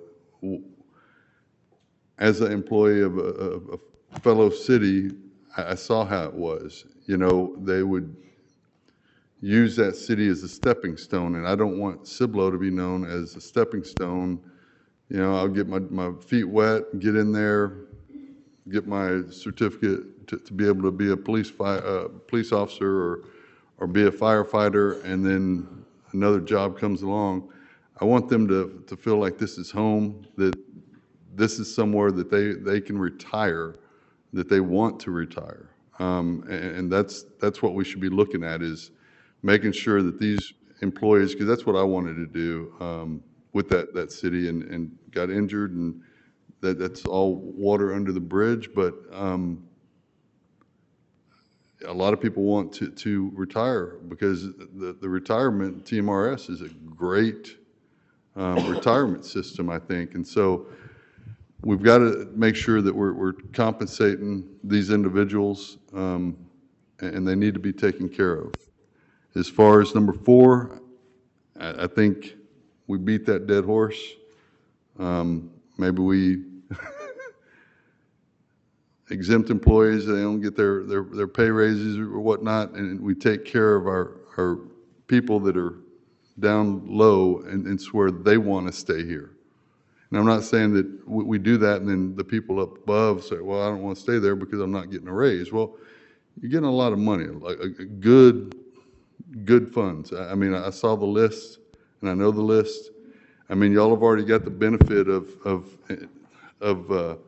you get sick time whenever y'all leave. Y'all are going to get sick time, but you know, being an exempt employee, you know darn good and well you don't have to take a sick time if you don't want to. You go to the doctor, you do whatever you need to, and then whenever you leave, you've got this extra pocket of money for sick time, vacation time that y'all take when y'all leave. So we've already discussed that one. That's what I've got. As far as CIP projects, I'm having a hard time, because I do not want to put stuff on the ballot and then it gets voted down, and then we have to wait a few years to be able to go back to the voters to ask for a fire station number 4, or the animal services, which is something that Ms. Cunningham and a lot of people in this city have been asking for a very long time. So that's where I stand. Thank you very much, Joel. Councilman Hetzel. Okay. Item 1 is rather straightforward. 2, creation of development services fund, yes. 3, market study, yes, regarding compensation. Merit pay pool, I'd like to see what the compensation and market study says first before we take a look at that one. And since there have been a number of raises in the past, I'd like to see where we're at with the other operations. And taking a look at the 25 list of CIP projects, yes, we have been so far behind on CIP projects that it is pathetic. That's all, sir. Thank you very much, Councilman Hetzel. Councilwoman Sanchez Stevens. I wasn't in favor of the Development Services Fund at first, and I was just trying to reconcile how that is an enterprise fund in listening more to the need for it for our reserves. I think for that reason alone, I would be for supporting that Development Services Fund and also recognizing that in the event, should that fund be hindered from lack of development, that we could shift some things. So I feel comfortable enough to say, let's go ahead and do that. As far as number 3 goes, absolutely market study for fire and police. I would like to see that happen just as well. I wasn't sure if we were supposed to give a preference on the percentage amount. I didn't hear anybody else giving a percentage, but I'm definitely in support for more compensation for fire, police, and our public works. Number 4, I think I already gave in my opinion on how we should probably do that for fiscal year 25 regarding some sort of tiers. Just looking ahead at where we already are and where our need is. And then as far as 5 goes, I'm comfortable with the fact, I don't like going into $39 million worth of debt if our debt capacity is at 47 million, keeping in mind that we may need 10 million for our waste water that's coming up. But realizing that just looking at fiscal year 25 alone, just that, and we could always adjust for fiscal year 26, 27, 28. I feel comfortable with that for the CIP projects. Thank you very much, Norma. I agree with you. All right. Number 2, I do feel that the creation of the Development Services Fund for building inspections and planning services is a great idea to let growth pay for the staff that supports them. I think that makes absolute sense. Number 3, on the preference regarding the compensation and market study for fire, police, and public works, should funds be available?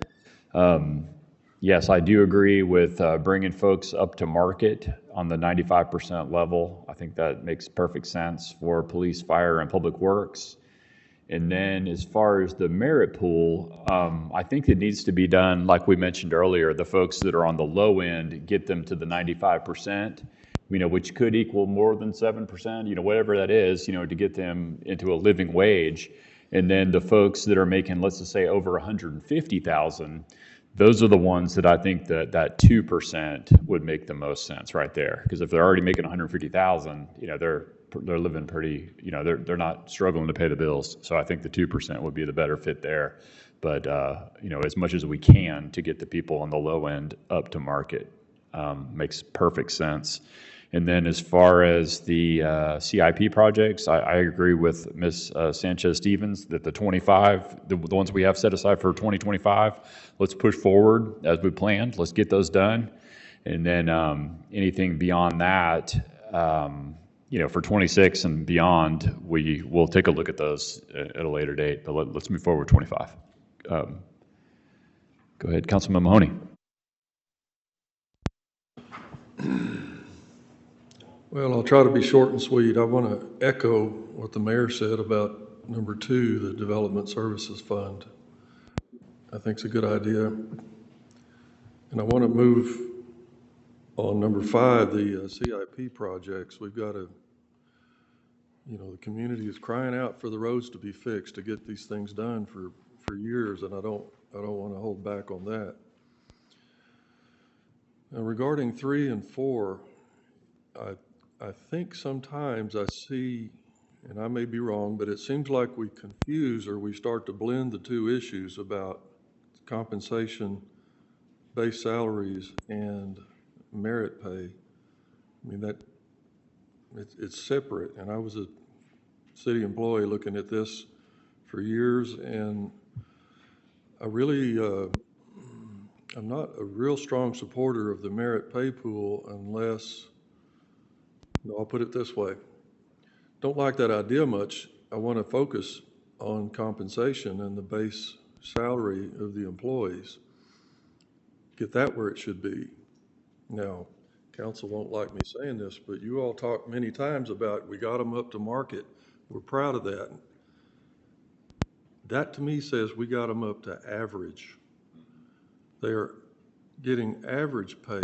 And I want to attract better than average employees to come to work here.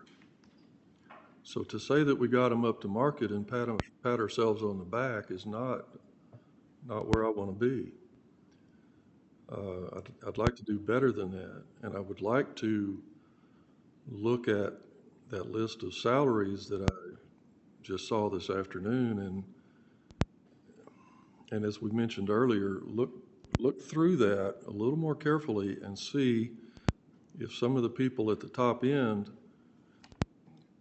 don't deserve, I shouldn't say that, don't deserve, because that's not right, but it just seems like there may be we've reached a point where we have to say, directors, you don't get as much of a cost of living adjustment or a bump in your salary as the frontline lowest paid employees.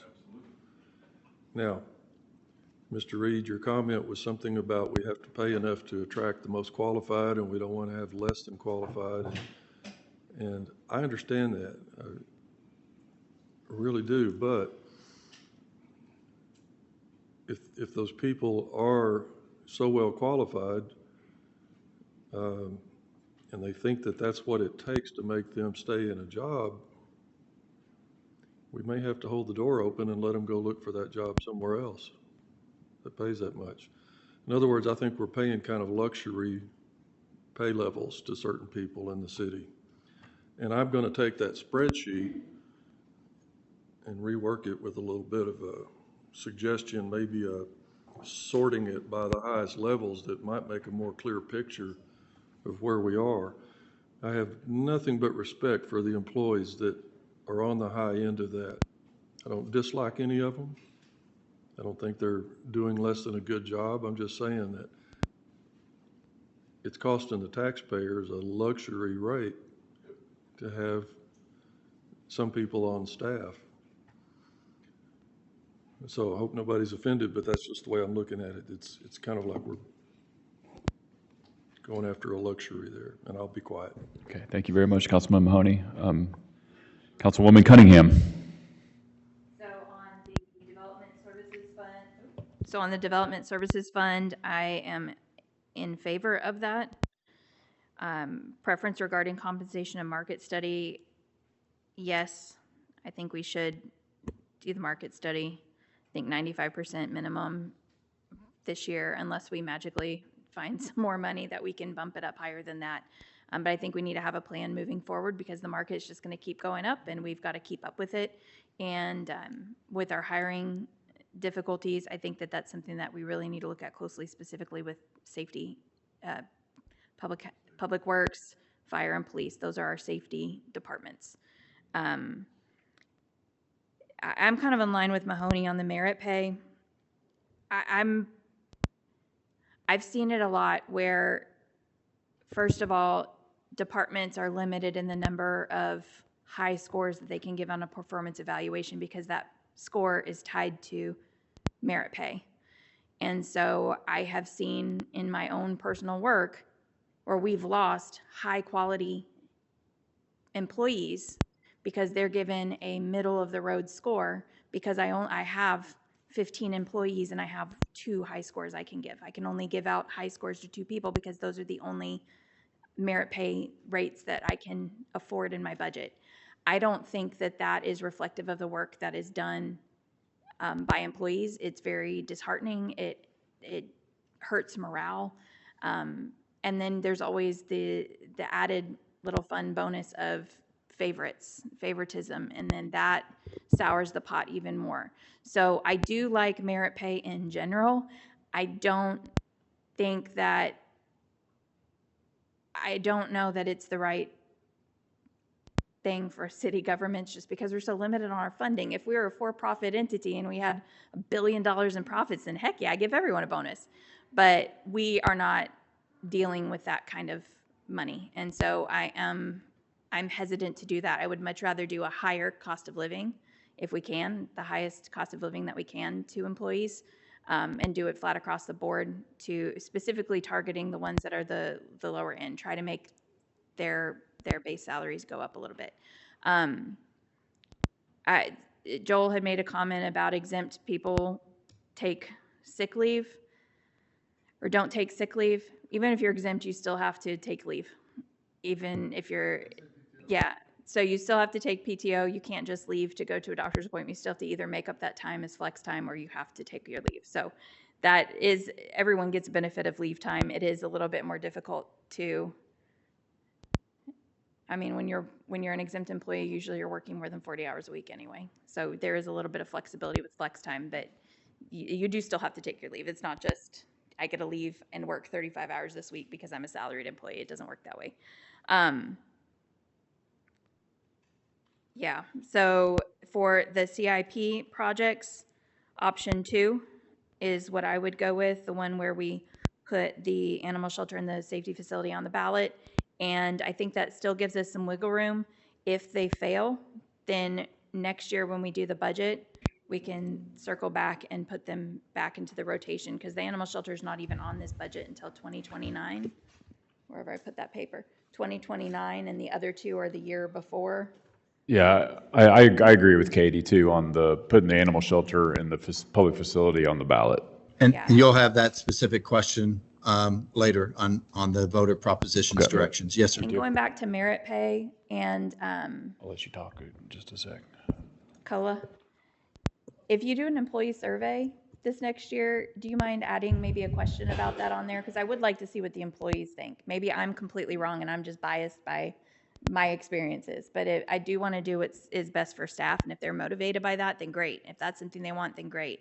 But it was really disheartening to see people who work their butts off and they get a 2 out of 4 because there's not enough money to go around for everyone. Yeah, so that would be my recommendation for that.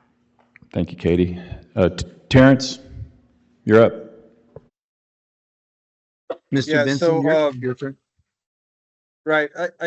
My question and concern about a development services fund is that I get the accounting and why that makes things work. I'm not one that believes that the stock market and growth will always be in the same direction. And I know you said, why stock market? Well, I mean, if you think about how things are going, where things are going in the country looking forward, to say that we're going to always be able to fund the development services fund and include those 7 FTEs, I think is risky. I think that, I was interested in part of that. Well, we're not going to put code enforcement in there, which seems, again, I don't understand quite why. There's probably a reason. That's fine. But I think that whole fund, the whole idea of that fund, they're quote unquote paying their way or paying as they go now. But that may not always be the case. And I think there's lots of things coming up. I would prefer to find the $280,000 in our budget. I know you said it's lean. I can think of places we can cut, but I think that that's a little bit risky for me. A market study for fire, police, and public works. I think the interesting thing about that is that there's probably some people that in those departments, and I would like it looked at in the department per se. I don't know that everybody in those departments is, I believe the word you used at the last meeting was essential personnel. I think that some people inside there are maybe not essential personnel, and to get them all together and bring all of them up to market at once might be more than we can afford right now. The merit pay increases, I've heard some of what Ms. Cunningham said, and others. I think the problem with that is that that relies on accountability, and we'll never know that. And you might lose employees because they didn't get what they thought based on a supervisor that just doesn't. I know we're trying to put together some way to evaluate, and I've seen some of those emails and some of that information, but I still think these are a little more troubling. I'm not a big COLA guy in the sense that I think if you went out and talked to the taxpayers in the city of Cibolo and asked them how many are expecting a cost of living raise this year, that might be low. And maybe the same with merit. I think we need to look at what's going on with the general person who's paying for the city and see where they're at. So I'm a little bit struggling on either of those. And I'm not sure where we're going to get the money for that. We can talk about it on a slide coming forward, because I fundamentally disagree with some of the discussion there, but we'll talk about that in a minute. The CIP list, I'm still not for it. I voted against it in April. I think it's very aggressive. But it's there. I think once it's there, there's really not much different. The only problem I have is these in-house construction administration. I'm still not convinced that hiring people to do the administration and inspections and those things in perpetuity with benefits, sick time, and all of that in the long run is cheaper than finding contracts. So that's my concern with the in-house construction administration. Building the bureaucracy always costs more money over time. Thank you, TG. Thank you. And let me move on to the next group. And this is about the tax rate. And I'll go back. What tax rate does City Council want to consider for the FY25 general fund budget? Let me go back to the slide that shows you the amount that it would generate.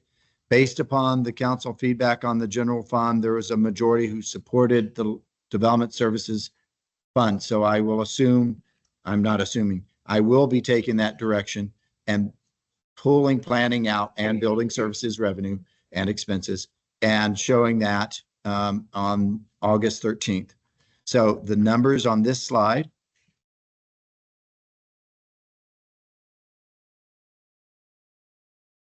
are for you to give direction on the tax rate. The email that I sent earlier, just to show you options of what you can do with this amount of funds, that I want to be very clear. If you go with the current tax rate, if you go with anything less than the current tax rate, everything that I said is not in the fund, can't be funded. If you go with the current tax rate, that $345,000, I want council to be clear, there's no solid scenario that I could come up with in working with Anna and Veronica, Miss Miranda and Miss Sanchez today, where you could do a market move and have a merit pay pool. I think the current tax rate is best described as you can fund a limited market move for public works and fund merit pay pool for all other employees in the general fund. If you go with the voter approval rate, which is what the state said, hey, we want to ratchet back what local governments can do year over year in raising its tax rate. 8% is a little too rich, and they ratcheted it back down to 3.5% in 2019. So this voter approval rate of 47.69 is what you have the authority to do without asking voters to authorize that tax rate. And you do that through an open process of setting a public hearing for this. But if you go with that 47.69, that $592,000 and slightly more would afford you to move police and or fire and or the essential personnel in public works to the 95% of market and have money for a merit pay pool. And so if you want to reward the existing employees, and you talked a lot about the lower wage employees getting slightly higher merit pay than the higher salaried and paid employees. If you want to move police, fire, and public works to market, and we're talking only about 95% to market, the tax rate shown here is the tax rate that can afford to do something on all those fronts. And it's not enough to do everything, but for example, the options that I provided you is that you could move police and fire to 92% of market and public works essential personnel to 95% of market for a total cost of $519, leaving $73,000. You could then have a 2.5% merit pay pool for the remaining employees, which is roughly $75,000. That's one option. You could move police, fire, and public works, all of those employees, to 95% of market, but make it effective January 1. You say all employees. I mean the sworn police officers and the firefighters.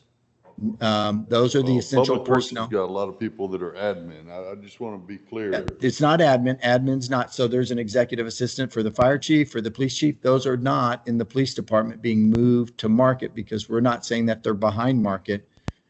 So I'm only talking about those These essential guys out positions. here and our police is who you're talking about. All of those individuals qualify. And our previous presentations, I can pull up the July 16th budget workshop. I showed you what the positions are that we're talking about. So we are talking about the essential personnel in police and in fire and the essential personnel in public works. I just want it to be clear. Go back to July 16th budget workshop. Okay. It's very clear. So you need an answer if we're going to go with the .47069 or 4699, right, from each of us. That is correct. Okay, we'll start with TG Benson.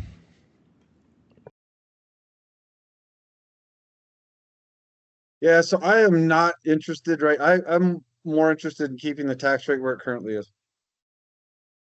So option A for TG, we'll go to Councilwoman Cunningham. Can you come back to me? Okay, Mahoney.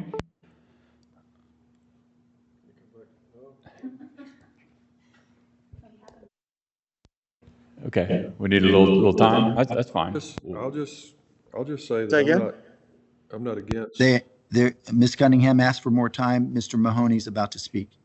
Oh, So I'm not against this voter approval tax rate. And some people may be surprised to hear me say that because I'm thought of as a conservative person, but I'm a taxpayer. I'm a homeowner in Cibolo. It will affect me in a tiny way, but this is the cost of living in this community nowadays and making a little progress. Yep, thank you. And Mr. Reed, I think you mentioned Anna was going to have a figure for us as far as, was it a $400,000 house or was it $350,000 house? Yes, sir. So I just put that on the screen. Okay. And this is what I emailed earlier this afternoon, just again to help foster dialogue with the council. So if you own a $400,000 house in the city of Cibolo, paying a 47.69 cent tax rate is equivalent of paying $28 more in a given year to fund the priorities that council wants to do. Can you put it up on the screen? I can't see it right now. Oh, yes, sir. It's on no, it's not on that screen. Okay. Okay, hold on 1 second. Let's just say that's Wayne's technical user difficulty. That was not the system. I am putting it up right now. Thank you, Mayor, for pointing that out. No problem. All right. So on a $400,000 house, we're looking at $28. That's the difference if you stay at your current tax rate Yep. versus bump up to that. Okay. So basically, a night out at Chili's, maybe for one or two people. Shoot, by yourself, maybe. Chili's Okay. expensive. So I frequent Chick-fil-A more often than I'll admit. Right. Recently, I was able to use my rewards to pay for everything. I was like, that's pretty good. Okay. A 12-count chicken nugget, large fries, and a large lemonade, that's my son's order, is $15. Yep. Okay. So two people at Chick-fil-A for one night. Yeah. Okay. So we'll go So- back to Katie. I found a chart, and so that's why I needed more time. I wanted to look at it. Could I just point out that that's not the only thing going up for these homeowners and these taxpayers? I mean, it sounds really nice, but I mean, I think, there are other people in town that are struggling to keep up and aren't eating at Chick-fil-A. So I just think we need to tighten our belt and figure out what's important in the city and not continue to say we need more and more and more and more. Thank you, sir. Yeah, so I'm also very not thrilled about raising the tax rate. I'm also a homeowner and pay taxes and have a kid in college and other kids who are eating everything in the house. But I also agree with the voter approved tax rate. I think that with the growth that we have, we're constantly playing catch up and we're having to be reactive rather than proactive. And that gives us just a little bit more room to be proactive in increasing salaries, in retaining employees, which in turn saves us money long term, and doing some other things around the city. I do think that we as council and as staff and stewards of taxpayer money need to understand that we shouldn't be treating this flippantly like, okay, we got more money. we still need to be very careful about our budget and what we approve in the budget, even if it's something small. We need to take a really good look at what we have even in our own council budget. We have trainings, we have clothing, we have other things that, yeah, it's minor. It's not going to be $1 million. It's not going to fix a road. But if we're asking for taxpayers to chip in more, we need to look at what we're spending on.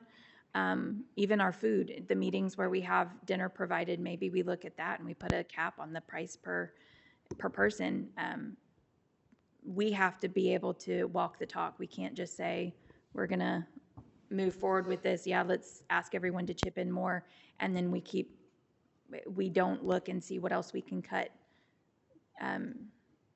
in that too. So What was your answer, Katie? the voter approval tax rate. Okay, so the slight increase, the 4769. Okay. Norma Sanchez Stevens? And just to be clear, Mr. Reed, you're saying that at our current tax rate, we would not be able to move police or fire up to our market? That is correct, ma'am. In my opinion, after all the options that I looked at all afternoon long, you can't say keep the tax rate the same and say we're going to move personnel to market.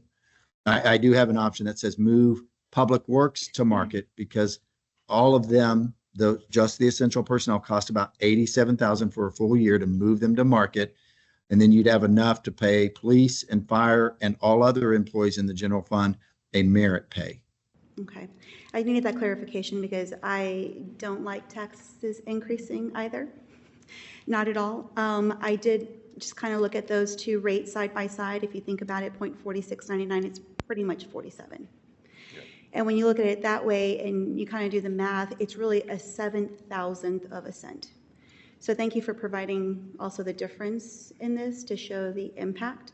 I don't like to have my name along something that says that I increase taxes. However, I do like to have my name along something that says I support public safety. And for that reason, I would like to move with the voter approval rate. And I feel confident and affirmed in that, speaking with my residents from my district also. I let them know this is what we're going to be speaking on tonight, and they could also expect an additional tax increase for public safety just as well. And time over, they said, I will vote for public safety. So it made me more confident if I had to decide on this. It was a weighted decision, but I would support that voter approval tax rate of 0.4769 for those reasons. Thank you very much, Ms. Sanchez Stevens. Councilman Hetzel?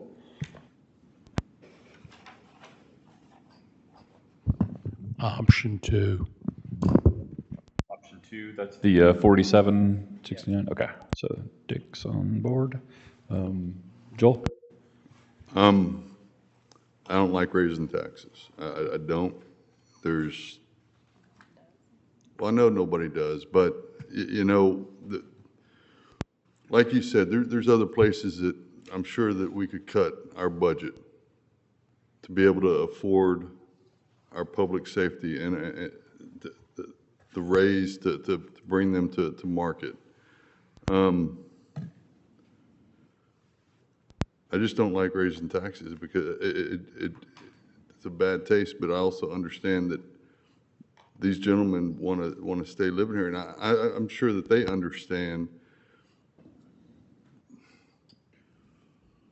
that this affects a lot of people. I mean, like I just explained to you, Mayor, I lived in a city that they kept going up and up and up, and I see this city turn into that city. And I don't like it because what happens is people can't afford to live in the houses they're living in. Then they go and they foreclose on their house. They foreclose on that house. The government comes in and buys that house up, becomes a HUD home, turns into Section 8, and then we're back to the way it was where I came from. You can't say anything. I've seen it. I've lived it.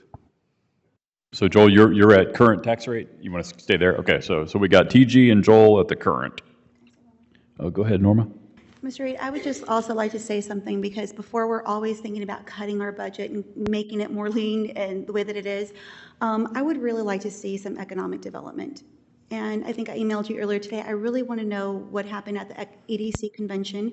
I like to see business being attracted. There's only so much we can increase in tax rate, putting the burden on the taxpayer. There's only so much we can cut out of our budget with supplies, training, meals, whatever. We should be able to go to a luncheon and have a meal provided so that we can engage and interact to just learn more about what we can be doing for our city. So I really feel the onus here. We really need to have a good focus on economic development and trying to really bring some big box stuff in. Totally agree. Let's circle back to that, the list of 5 questions that you had. Does council have any questions about or suggestions? The ombudsman, is that going to be in the EDC budget? We had talked about doing that for planning and. So I believe what you heard from the president of the EDC board is that they want to fund some of the strategic plan initiatives. And so there is an amount of money that council expressed support for. And I believe it'll be the EDC's decision to fund a position like that. Yep. Yeah, I totally agree with what you just said, Councilwoman Sanchez-Stevens, that economic development, that's our future. Because we were used to having double-digit growth in our sales tax take, and now that that's slipped into single-digit growth, that's why we're all hurting right now. And so one thing that we all need to do is encourage the citizens of Cibolo to shop in Cibolo. If every single person spent their money in Cibolo at our Walmart and went out to eat, I know you do, Joel, but if we can encourage our citizens to spend their money here, we would see a huge impact. Thank you. Yes, sir. So Mayor and Council, I appreciate that clear feedback. And just for the record, Mr. Mahoney, you also went with the 47.69 cent. Okay. Yep. There is a scenario where for 3/4 of the year, we fund public works, police, and fire at 95% to market. So effective January 1, that would take 562,000 out of the 592,000. So if people are asking you, you increase my taxes, you can say virtually 85% of that extra $28 that you'd spend if you own a home of 400,000 is paying for your public safety here. And that's why we supported that tax rate. So I will be working with Ana Miranda and Veronica Sanchez to slice these numbers as much as we can to come back and show you how we fund, move to market for those essential personnel in police, fire, and public works, and still have money for a merit pay pool. And I heard your direction. Let's find a way to reward the lower pay employees, but still recognize the good work of the higher pay employees and give them merit pay as well. And so we'll be coming back to you August 13th. And that will be in a When you say merit policy, pay, Mr. is Reed? that performance pay? Something you No. can read, or is that still going to be left to the nebulous, it just happened? Sir, you adopt the budget and I use that budget to execute. And so there's not a policy in that. That is my commitment to the council. So what is merit pay? Because I feel like we talked about cost of living. We talked about how performance pay is a concern. What is merit pay? That's the pay for performance, but go ahead. So every year we do it all at once now. When I started, everybody had a performance review on their anniversary, and that's very sloppy. So we put it all together and it happens after the budget's approved. And we go through the months of really end of October, early November. Department heads, people managers give their performance reviews. We as a department heads have a sit down with the HR director and we talk about what is meets expectations, exceeds expectations, or not meeting expectations. We then have a meeting with all the people managers, and those people managers are told the same thing. At the end of all the performance reviews come back to the executive team, and we have a discussion about where all the employees fall in that ranking. And we make sure that we're calibrating across the departments. So I'm looking at Ms. Simics. My police chief wasn't here last year when we did this. You get a pass, sir. But I'm looking at Chief Troncoso, Miss Miranda, Mr. Foose, and again, you get a pass, Ms. Sanchez. We did that last year as a team, and we made changes to some of our performance evals because we felt we wanted to make sure that everybody was grading on the same scale. And I would say that's about as good as you get in any organization, for profit or not for profit. that the city manager is holding department heads accountable, and we're making sure that we're calibrating how we rate people across that performance evaluation. That's what I mean by merit pay. People have clear expectations in their jobs. They have goals. If they achieve those goals, they should expect to be above average. If they don't achieve those goals, the people manager needs to have a conversation, say, I had 3 goals for you this year. You achieved 1. You haven't even moved on the second. And this third one, I'm having real trouble with where you're at on that goal. That employee should not get top of merit pay, right? The person who's, I call them the rock stars, they get top pay. And there's a lot of good employees. They do their job every day. They come in, do their job, and they leave at the end of the day. And those people the expectations, and they should get a good raise too. That's the way it works, merit pay. That's my concern though, is I've lived that. When you have a limited amount in your budget, you could have an entire team that should all get top marks. They all went above and beyond. Okay. But if you're limited to, I only have enough for 1 4%, 1 3%, 1 2%, everyone else gets 1, then you're having to pick and choose, and it's not really about their performance. It's about what you have in the budget. And if I know I did just as much work as Mahoney did, but he's getting top marks because that was budgeted and the manager likes him a little bit more, even though we did the exact same work, and I get an average 2 out of 5, I'm going to immediately start looking for a job. Why would I stay? I'm doing exactly what they're doing. He got a raise. I didn't. It was because they liked him. I'm being told I'm average even though I do more. And it's especially tough when you have, and this city doesn't have that issue, when you have 10 people in a department with the same title that each have different tasks and different roles. Then you have all these management analysts who maybe Joel's job is to just data input every day, and here I am out walking the streets and knocking on doors and in the heat and working 60 hours a week, and he gets to type and work his 40 hours in the air conditioning and go home, and now he gets the same score as me. It causes a lot of, it can cause a lot of discontent among employees, and if our goal is to try to keep them to stay, I'm concerned with that the amount that we're budgeting limits the amount, what a person's performance can be, and that performance stays with you, even if you leave. So even if I'm a stellar employee and my boss tells me how great I am, I write performance reviews. I give my team, out of 4, I give my team 3s and 4s consistently because they are doing double the caseload right now. It goes up to the director and it gets changed to a 2. And I know for sure that there's other people who are getting 3s and 4s on their performance review that don't do even remotely as much as my team does. But because my team, my division is budgeted only 2 high-level scores, we're having to consolidate, and this other team gets 5. There's no way, even no matter what you do, there's no way to be completely fair because not every role is exactly the same. And that's my concern. I would like to see what we can give in a flat across the board COLA. I know that's more money than doing merit. And then also with the merit, I'd like to see, does everyone get a %? So where I am, if you get a 1 on your performance evaluation, you get a 1%. If you get a 2, you get a 2%. You get a 3, you get a 3%. And it's based off of your score that way. But if it's just the top people getting merit increases, then I'm not okay with that. Okay, thank you, Councilwoman Cunningham. Mr. Reed, did you want to respond to that or take it up another time? I have no further response. Okay. No, there is no performance review system that's perfect. And anybody who tells you they have the perfect performance evaluation system and everybody gets what they deserve, that's not a human-based system, right? Yep. But we work very hard at the city of Cibolo to be as fair and consistent as any organization that I've been a part of.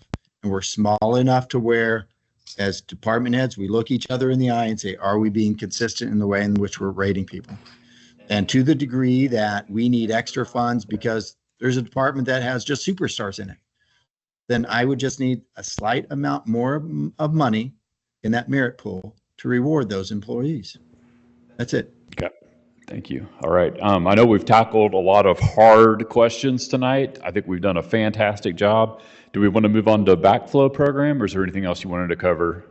Let me go back to the PowerPoint, sir, and I Okay. will answer that question. That's where I'm at, voter propositions, yes.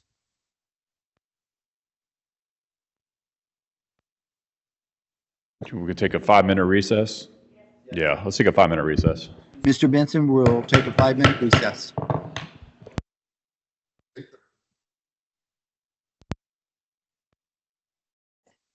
And again, Teams is continuing to record during the 5-minute recess.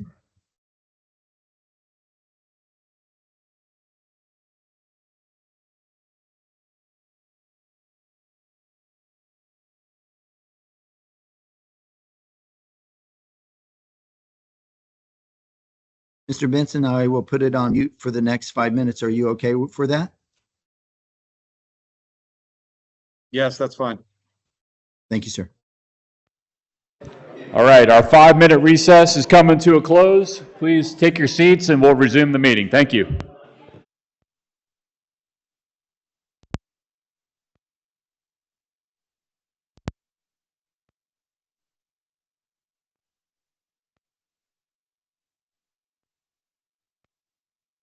Mr. Benson, we're about to resume.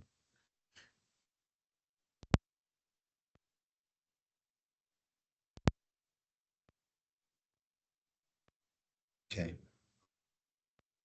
We want to go back to the PowerPoint. And I do have the PowerPoint. Mr. Benson, can you see the PowerPoint? It's the voter propositions. Yes. Thank you. All right, everybody is gathered again. We'll go ahead and resume the meeting. And I believe, do we just have the backflow left? Is that it? No, sir, you have this last slide, and that Okay. is direction on the voter propositions. As soon as you're done with this slide, yes, sir. Got you it, go to okay. the backflow program. Okay, direction on voter props. All right, we're going to do the same format as we did before. This time we'll start with Councilman Hicks.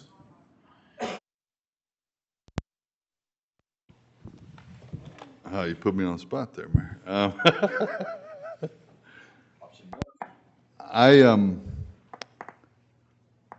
Like I said, I have a hard time.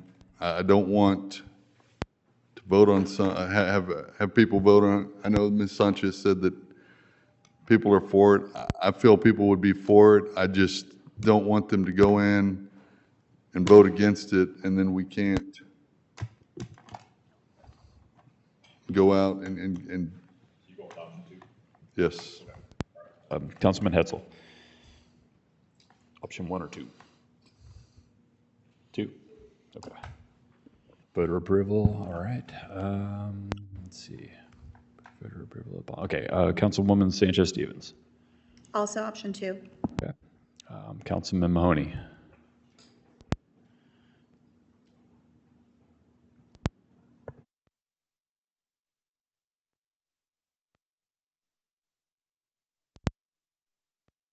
Okay. Councilwoman Cunningham.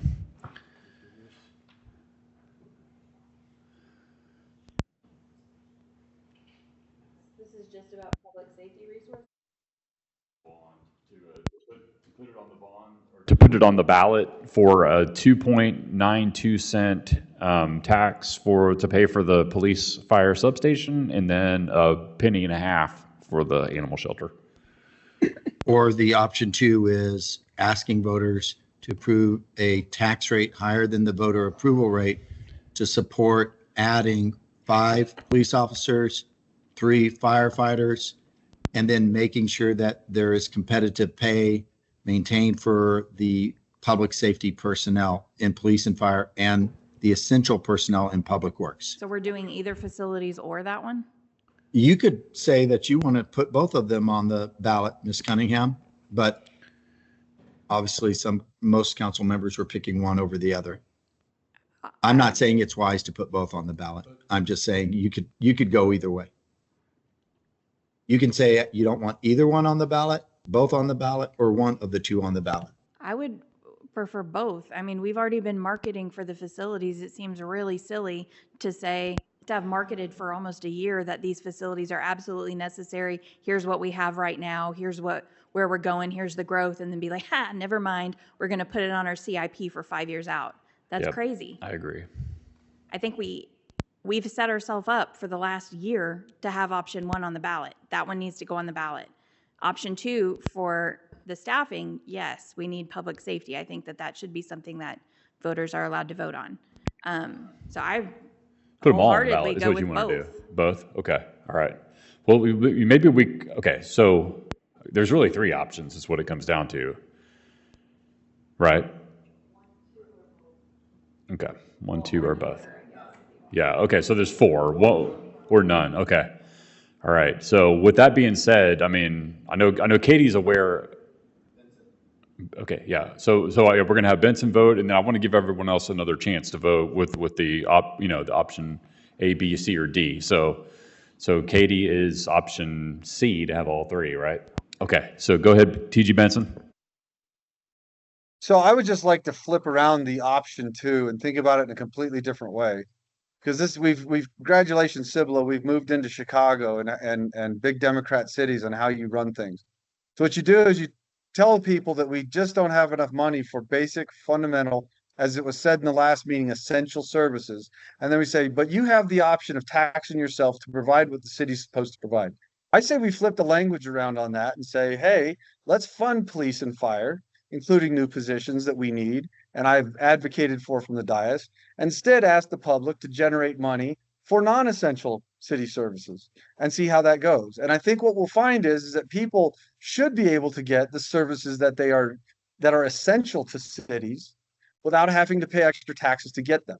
And I think that's the fundamental flaw in this whole option two, is that we hold people over a barrel and say, if you want us to put out the fire out of your house, and you want us to protect you with the police department, you have to pay more because we're spending money over here and over there in maybe not as good ways as we could.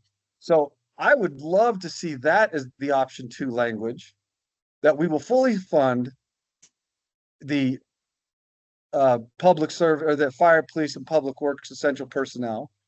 And then we will go to the taxpayers and ask them if they can penny up and pay the additional money that we need to cover the other expenses.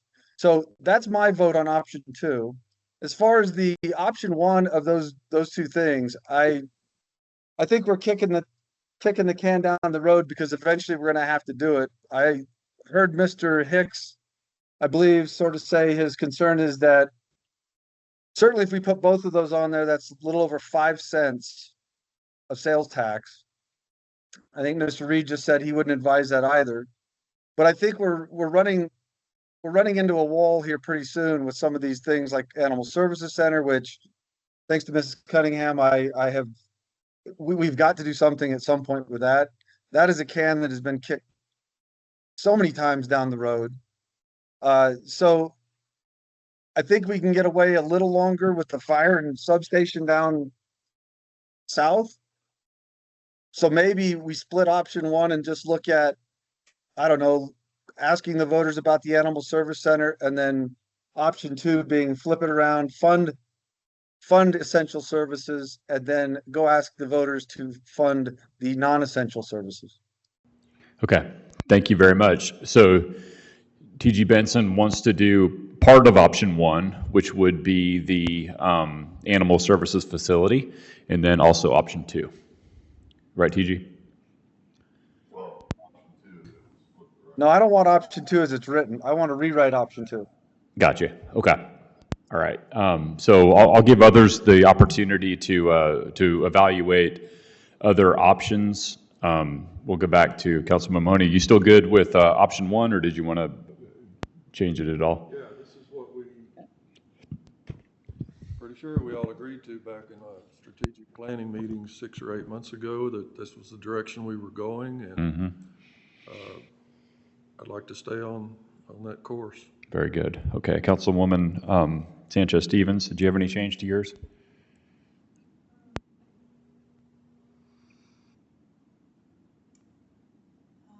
Microphone. Okay. I'm digesting what everyone has. You know what? I can skip you, and we'll go back to you. So we'll go to Councilman Hetzel. Well, we definitely need the facilities, but we also need the Public safety. So you want to do all of them, all three?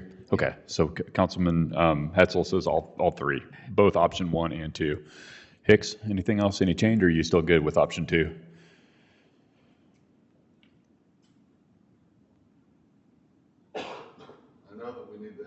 purposes because it's something that, and I know that we need the fire down there.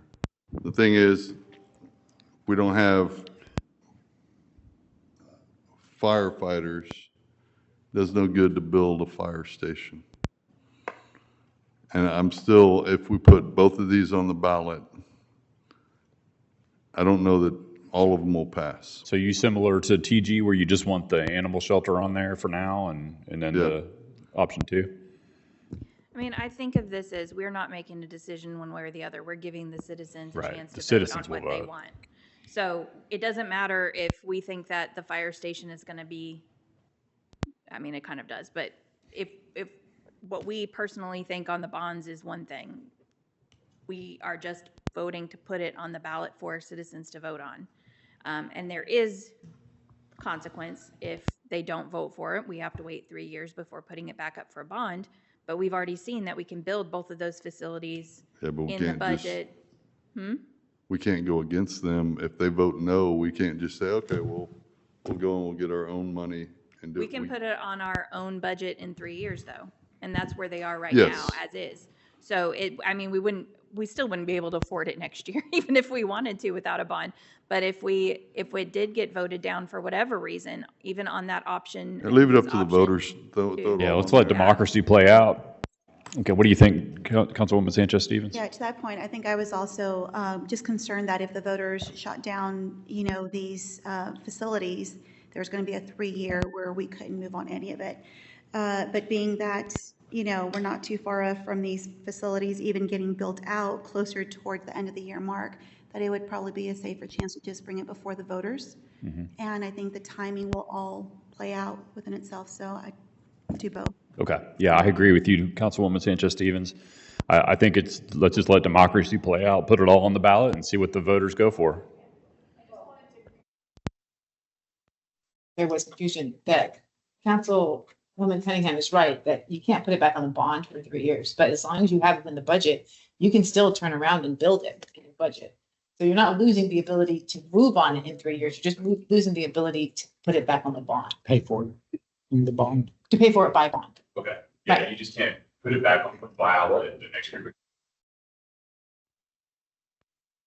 We can't just say, okay, we'll do a general obligation bond, where we decide we can't do that either, because the voters have already said they don't want it. So we can't just say, okay, well, they said they don't want it, well, we'll go and we'll take a bond out to take care of it. You can't do that. You have to wait. 3 years, right. Okay, and by then, we'll save up some more money to hire those firefighters anyway, so, okay. So let's let democracy play out and put them all on the ballot and see what the voters say. So I would love to walk through what I've recorded for each of you, because then I want to summarize where I see support or lack of support. Is that fair? Okay, I'm going to start with Mr. Benson, as if you're here, sir, and I'm working from District 1 over to District 7. Mr. Benson, you flipped option 2, and I understand that you would say option 2 is asking voters to support non-essential personnel. As for option 1, you support the animal services facility, but not the public safety facility to be on the ballot. Is that correct?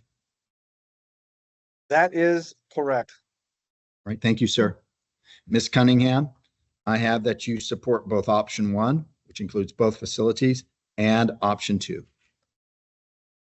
Mr. Mahoney, I have that you support option 1, stay the course. I did not hear you support option 2. Ms. Sanchez-Stevens, you support option 2 and option 1. That was the second time around that you said option 1. Mr. Hetzel, you support both option 1 and option 2. Mr. Hicks, you support option 1 for animal shelter only. You do not support option 2. Thank you, sir. And that's why I'm doing this. Thank you.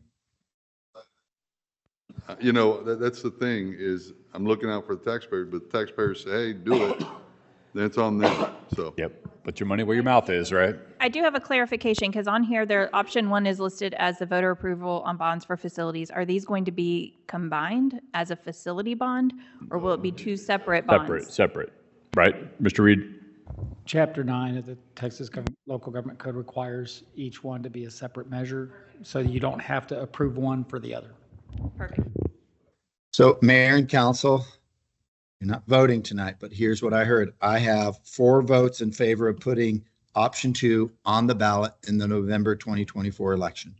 We will prepare a budget for August 13th that exceeds the voter approval rate, and it would be for the amount that we've represented is necessary to support 5 firefighters, 5 police officers, 3 firefighters, and competitive pay for those positions, including competitive pay for the essential personnel in public works. Okay. Now I'm going to option 1. We have for all of option 1, we have 1, 2, 3, 4. And so I have 4 that would vote for both of those facilities to go on the ballot. And as Mr. Hyde just said, it's 2 different ballot questions. I have Mr. Hicks and Mr. Benson saying they support option 1, but it's just the animal shelter. So for both. Okay, thank you. Thank you. So it looks like the overwhelming there are majority 5. wants to let democracy play out and give So- the voters the opportunity to vote if Yes, they so- want these things. Okay. On August 13th, we will bring the language for you to approve the ballot initiatives for both facilities. And as I said at the beginning of the meeting, that on Monday, the 19th, you will have a special meeting to vote. You'll have public hearing and you will take action on the budget that will support that additional public safety personnel and the tax rate that would be needed to support that additional public safety personnel. Okay. So we're going to Right. hold a special Can I ask a real meeting quick to question before get we do all everything that? voted on and put it on the ballot. Mayor, Mr. Benson would like to ask a question. Oh, please go ahead, Terrence. So we have currently, if I'm right, 4 police officer positions that are not filled, that are already on, that are completely funded, correct? Yes, sir. They are funded and Chief Andres is Yes, shaking his head he's yes. correct. There's 4 positions that are Okay, so completely funded, this that's not tax filled. increase, at least from the police perspective, adds another 5 availability for 5 more fully funded police officers. Is that right? Yes, sir. And how many years would this, how long would this 1% tax rate, is this an annual What it increase in the does, sales tax? what it does is it resets your tax rate. And then, so I'm not looking at the numbers in front of me. Let's say it's 5 cents even. And let's say that we're working off of the 47.69 voter approval rate. Let's call that 47.5. You would go to 52.5 if the voters approve this as your tax rate. Next year, when the tax assessor calculates the truth in taxation calculation, he'll be starting off with a 52.5 cent tax rate. And then each year, the T&T calculation is recalculated using that new base, sir. Did I explain that well enough? Right, so this is essentially in perpetuity, whether I have police officers I can hire or not. It goes up, and the only thing that we will use those funds for is for the stated purpose that the voters approve it. And as far as filling those positions, the proposal to voters is not just for the positions, but it's enough funding to fund competitive pay for those positions. So we remain competitive in the market. Well, that's fine, but I guess my point is if you're not able to hire officers, and those officers have been sitting out there, the 3 or 4 that are positions now have been well over a year. If we're not able to hire, then we may end up with a larger fund in the police fund than in the development fund for planning. So I mean, I just, it's,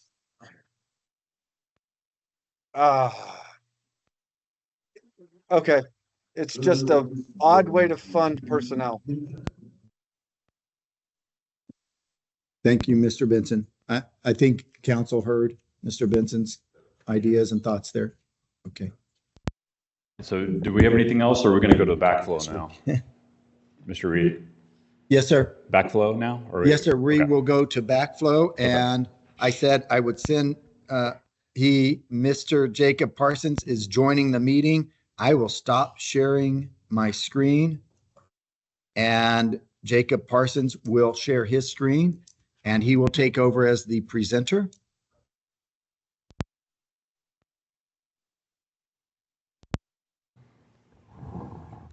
Hello. Good evening, Mayor and Council. We're going to quickly go through the backflow presentation. Council has seen this a couple times. Strengthening compliance with backflow testing. Here, let me minimize that. Program protecting public water safety in Cibolo. All right, so we're looking tonight for council direction and feedback for these 3 items. Does council want to proceed with strengthening compliance with requirement to test backflow prevention devices in order to protect the public safety and increase compliance with state regulations? We're also looking for what frequency on backflow inspections does council want to require? And then number 3, how would council like us to inform the customers before implementing a change to the program based upon option council chooses? So we're going to go the rest of this information that we have. In an effort to be mindful of time, we're going to go from skip 4 through 17. And this is information you have seen previously.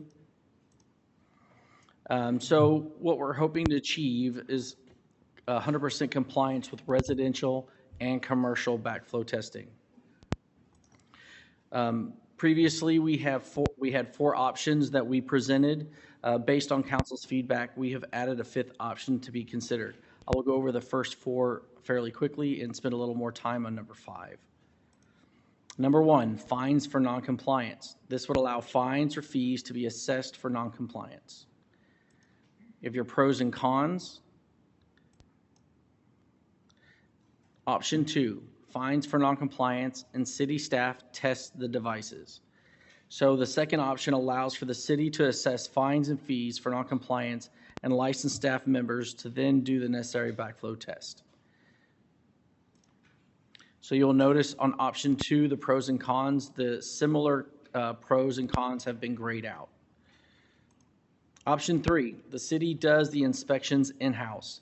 This option would allow for staff to notify the customers that the backflow test is due and schedule a licensed team member to complete the testing process.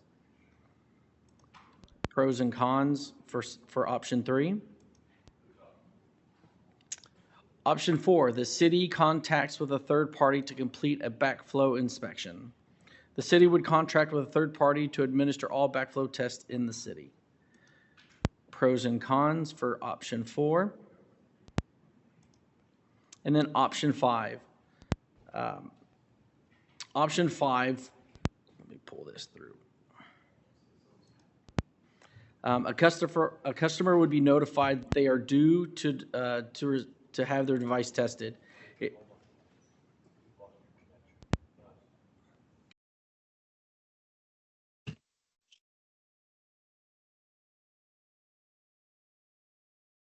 Mr. Benson, can you still hear us? Yes, I'm here, Jim. Okay. I believe it's Jacob's connection that dropped. So just give us a second, sir, and he is reconnecting to the Wi-Fi.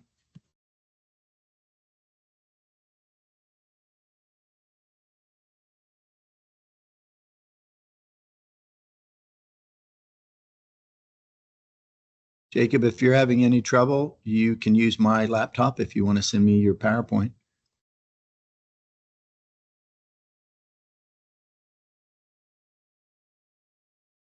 All right, he is reconnected. We are restarting. Option 5, customer will be notified that they are due again. Okay. They are due for their device to be tested. If they do not get their device tested by the due date, the contractor would be hired to do the test, and then the customer would be charged for that service. In a nutshell, here are the pros and cons for option 5. which did not change. There it is.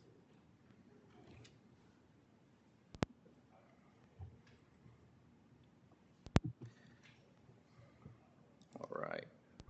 And then here are this public education and implementation. This is an estimated timeline it would take for the public to be notified and educated based on the council's choice tonight. And finally, these are the 3 questions proposed again for your direction to city staff. Does the council want to proceed? And we'll take these one at a time. Does the city council want to proceed with strengthening the compliance with the requirements for the water utility customers to test their backflow device to protect their public water supply and increase compliance with the state regulations? And if so, which option would you choose? Option 5.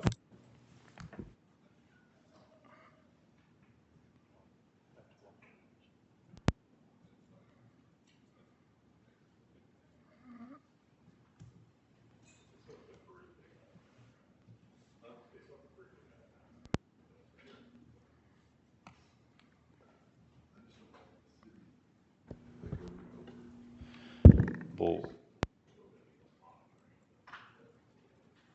I could also answer any questions that you may have. okay.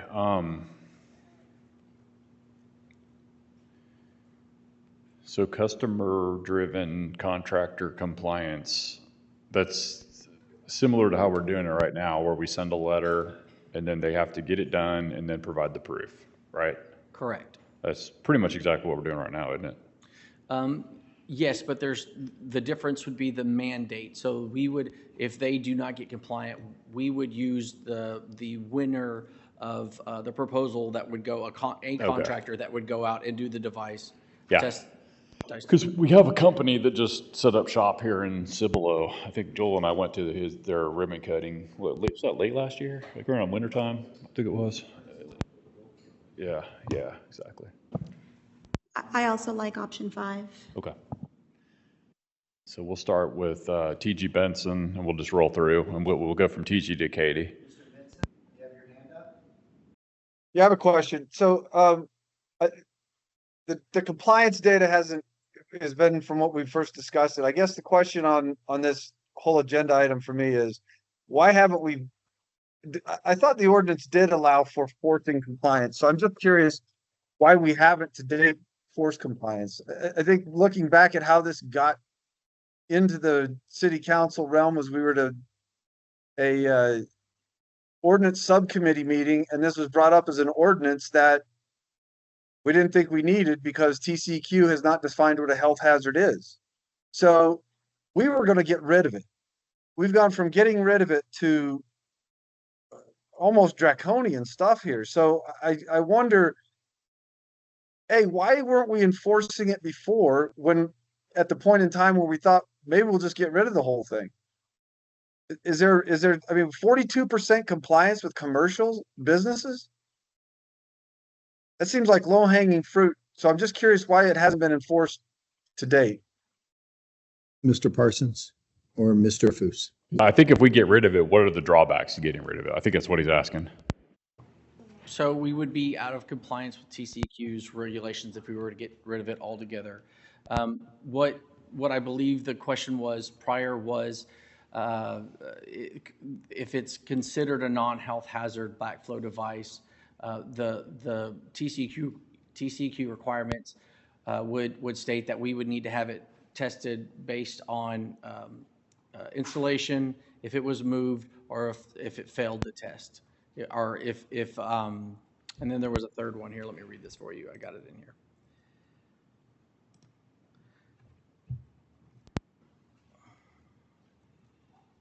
Backflow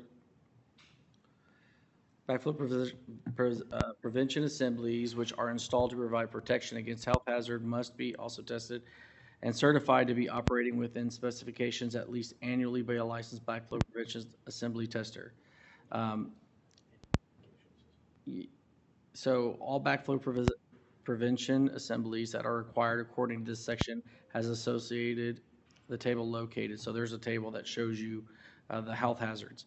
of this title shall be tested upon installation by licensed backflow prevention assembly tester and certified to be operating within specifications. So the requirements for TCEQ is specific to the installation of it and also if it's deemed or considered a health hazard.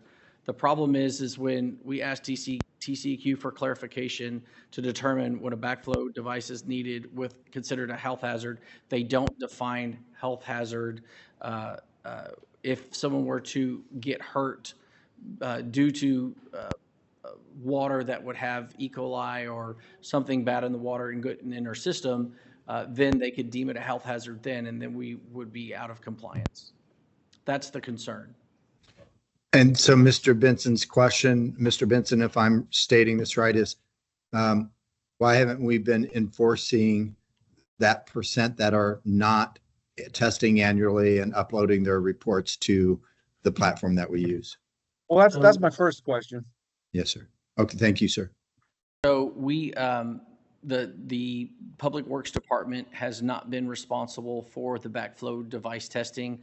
It was part of the engineering and planning, and when that transferred over, it went through the permitting, I believe. And so we just now got in front of the requirements or put it in charge of making sure that we're in compliance with the backflow program. So under the previous planning and engineering department, you're saying that staff was responsible for this program? Okay. So that would be the current then, right? When did this change over to Public Works? When it was brought up from the ordinance subcommittee meeting, or when did we realize we were only at 42% compliant with commercial and 61% compliant with residential? I guess at that ordinance subcommittee meeting, because we had the data at that meeting, so. And it was at that time that I forget what the council meeting was. We brought it forward, and the idea was to eliminate the program at that council meeting. Then there was a discussion, a turning point, if you will. Well, let's explore options that might increase compliance, and from spectrum of least enforcement to strongest enforcement, which way would we want to go here? So since that time is, I think, the answer to your question based upon my knowledge of how we have covered this. Okay, and so we still don't know. I guess what's really frustrating in this whole entire discussion now is this TCEQ requirement, because even though it's a requirement, they won't define what a health hazard is. So it looks like Mr. Parsons is defined, or the city staff or has defined based on his other slides. It says we will be out of state, outside of state law if we don't inspect every year. But this red block on the slide in front of us clearly states that may not be the case, because TCEQ will not even define what a health hazard is. So this leaves everybody in kind of a conundrum, because if every one of these backflow in every yard and every sprinkler and every pool needed to be checked annually, then there wouldn't be this caveat of a health hazard and then followed up with the language from them is, we're not going to determine or decide or give you a definition of what that is. So this is very, I'm almost back to the same spot I was when we said we maybe ought to get rid of it, because even TCEQ doesn't want to actually define significant terms in this discussion. Mr. Mayor? So Yes, go ahead, George. Councilmember Benson, the city attorney's office was not called upon to provide a legal opinion regarding liability.